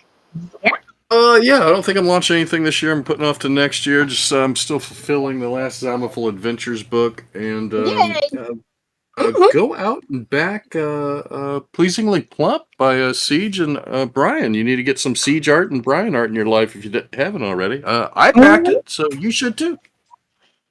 Absolutely. Thanks, Eric. So You're we're going to welcome. show it again here in a moment. Awesome. Thank you very much, Eric. Kima, anything to disclose? No. I see. Well, you are working on a project you told us about earlier. Yeah. Well, yeah, I'm like, we have a project that's on Webtoons, and it's called Devil Up. It's like we have almost I think 90,000 views and almost 30K subscribers to it, but great. Yeah, but it's just the drama that's been going on with that. Just nonsense. Yeah, and I just don't want to think about it. Yeah, that's it's okay. I love you. It'll be all right. Yeah. No, absolutely. Well, just keep us abreast of what's going on with it. For sure. And of course, we know you have your own project you've been working on. We've seen many, many panels. Mm-hmm. Yeah, if I ever get to work on them, that'll be nice. All right, let me see here. Where am I moving next? Amron. Amron is next. Hello, Amron. Yeah. Hello. What'd you have for lunch? Yeah. Oh. Boy. Food. I had food for lunch. You had food. Okay. Was good. it a brown color or a green color? It was brown. Fair. That's most food. This is most food oddly. Yeah. Top ramen. Chocolate. Yeah. Vegemite. Fair. I'm glad Thank you you're very feeling much, well. Amron, for coming in. and Yeah. your fun, pleasingly plump art. Let's see here. Who's next? Elrod, Yeah. speak. How you Well, doing? you can always catch my art on Nerd of the Rings every week. Oh, really? Yes. And of course, hopefully this next year I'll be launching the Rollicking Adventures of Cousin Jenny. What? That sounds amazing. What is it? The Rollicking Adventures of Cousin Jenny with a Oh. forward by Chester Busby. Chester's cousin. Okay. It is what it is. I'll send you the TV version so you can look over that. Then. Yeah, fine. I'll send it. I'll just forward it to her and see what she thinks. Mm-hmm. Sure, she'll love it. Yeah. She'll look, I used to look like that before all the weirdness. Yeah, well, she's been trapped in Hollywood for decades, dude. Before the Hulk. Wow, you're going deep. All right. That's Yeah, that's pretty deep. All right. Well, thank you very much, Elrod. And Rosa. Yes. Okay, so we're getting Caballeros del Camino out. That's our 9th book. You've been hearing me talk about it forever. But the truth is, it's paid for. It's already done. It's already, other than having a few illustrations left, it's completely finished. And it's as soon as it comes out of edit, we're going to format. So it's all there. And finishing out the series is my number one goal in life right now. So I've been working on that completely. But I also have to build a house. So pray for me on that because we're getting that done because my son is getting married. So we have our yeah, I know, I'm so excited. So we're building a little house for us and we're giving him the big one because he wants a family and they both want a family right away. I'm like, dude, go for it. Fill it up. It's Texas out here. We like babies. But I'm going to tell Brian and Ceage how awesome it is to see this book. I love the art y'all are doing. I know everything you've kind of been going through. Ceage, follow me on Twitter so I can get your stuff because I'm literally looking for it. And I was like, she doesn't even follow me, and I follow you. Oh, I'm not following you. I thought I was. No, I come and find you, and you just ignore me. It's all right. I love you anyway. It was not purposeful. I know, no, it's fine. It's, but yeah, you guys have overcome so much to get this done. I know, and I've been praying for you guys. It's awesome to see the work you're doing, and nothing makes me feel better than watching artists succeed. And whether I'm looking at Herman with his book, or I'm looking at Eric, or I'm looking at Alan, or any of my people out there, and I mean all of y'all. So I can't name y'all off right now, but when I'm having a bad eyes day like today, like I started drawing, and I was like, dude, I can't even do this tonight. And so I just went back and got something I had. To know that you guys have been through your own struggles and you've managed to push through makes me work harder. It makes me do more. And so whether you're fighting to get your game out or you're putting that, the last touches on a comic and it's just getting those last few pages paid for, every time you do something and you succeed, it makes me want to be better. And that includes Chester, who keeps on pushing this content out every week and works so hard to get it done. I love you guys. You're the reason I'm still writing, probably. So thank you. I love you. Love you, Rosa. Love you too, Rose. Love you. Thank you, Rosa. Let's see. Who else do I have here? I got Mike. Hi, Mike. Hello. Mike. Hey, nothing right now. Still working on stuff, but I've got other life stuff happening that will I'm sorry. distract from that for a while. And that's okay. But what I am doing, which is what I've talked about before, is I've got all my characters drafted up. I've got my outline going. Just refining things where they are right now. I don't want to get too much into it other than that. But I'm looking forward to it when it does actually come to fruition. Nothing at this time. It'll be awesome when it does. Excellent. Yeah, definitely keep us abreast of that. All righty. I get everybody. Now I'm going to go over to your Kickstarter page, guys, and you can see. Of course, I'm displaying it inside of the Discord. But go ahead and whilst I scroll through and show people the page. Oh, you've made some money. Oh well, so we got yen. Sweet. Yeah, it looks better. But tell us about your project, the last elevator pitch of the day, please. Go ahead. So we've got 40 illustrations, 20 from Ceage, 20 from me, of voluptuous, pleasingly plump ladies as seen here. You can get a cover by Ceage, a cover by me, a print by Ceage, a print by me, and that's it. That's all you can get in the book because it's a simple campaign, in and out, boom, done. Ceage, would you like to comment on this wonderful project? Yeah, I would like to comment, Brian. Let me read from my notes. Yes, shuffle them. Oh no, I don't have any paper to shuffle. I think this is some of our best work, and we've worked really hard on this. And honestly, I just really like drawing some fat ladies. They're just fun to draw. Get in there and get these sexy fat ladies, please. There you go. Look at them. Good notes. Yep. And we got a little bit of a Marvel homage here for sure. A little bit of Tomb Raider, I guess. Lara Croft. Very nice. Unofficially, of course. Unofficially. But yeah, no, little Poison Ivy there. I don't know what this character is. I do like it though. That is from Ultraman. That's Fuji from Ultraman. Oh, there you go.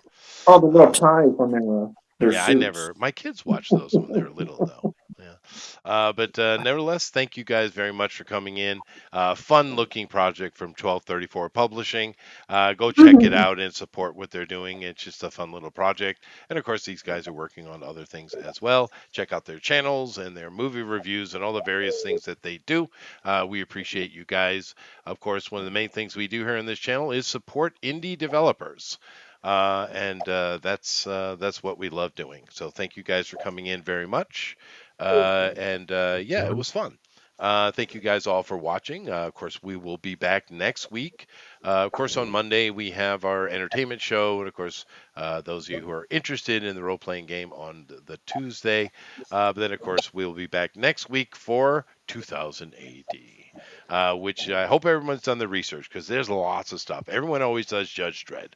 But there are many things in that serial. So definitely check it out. But we'll see you all next week. But of course, Jeff is going to take us out of here. I am. You are. Yes, I am. Revenant and the Cult Book 2 is off to its second round of editing, and I will start audiobook production in November. Pick up the Revenant Revenant and the Cult Book 1, and Namaste. Namaste. Very nice. Later, everybody.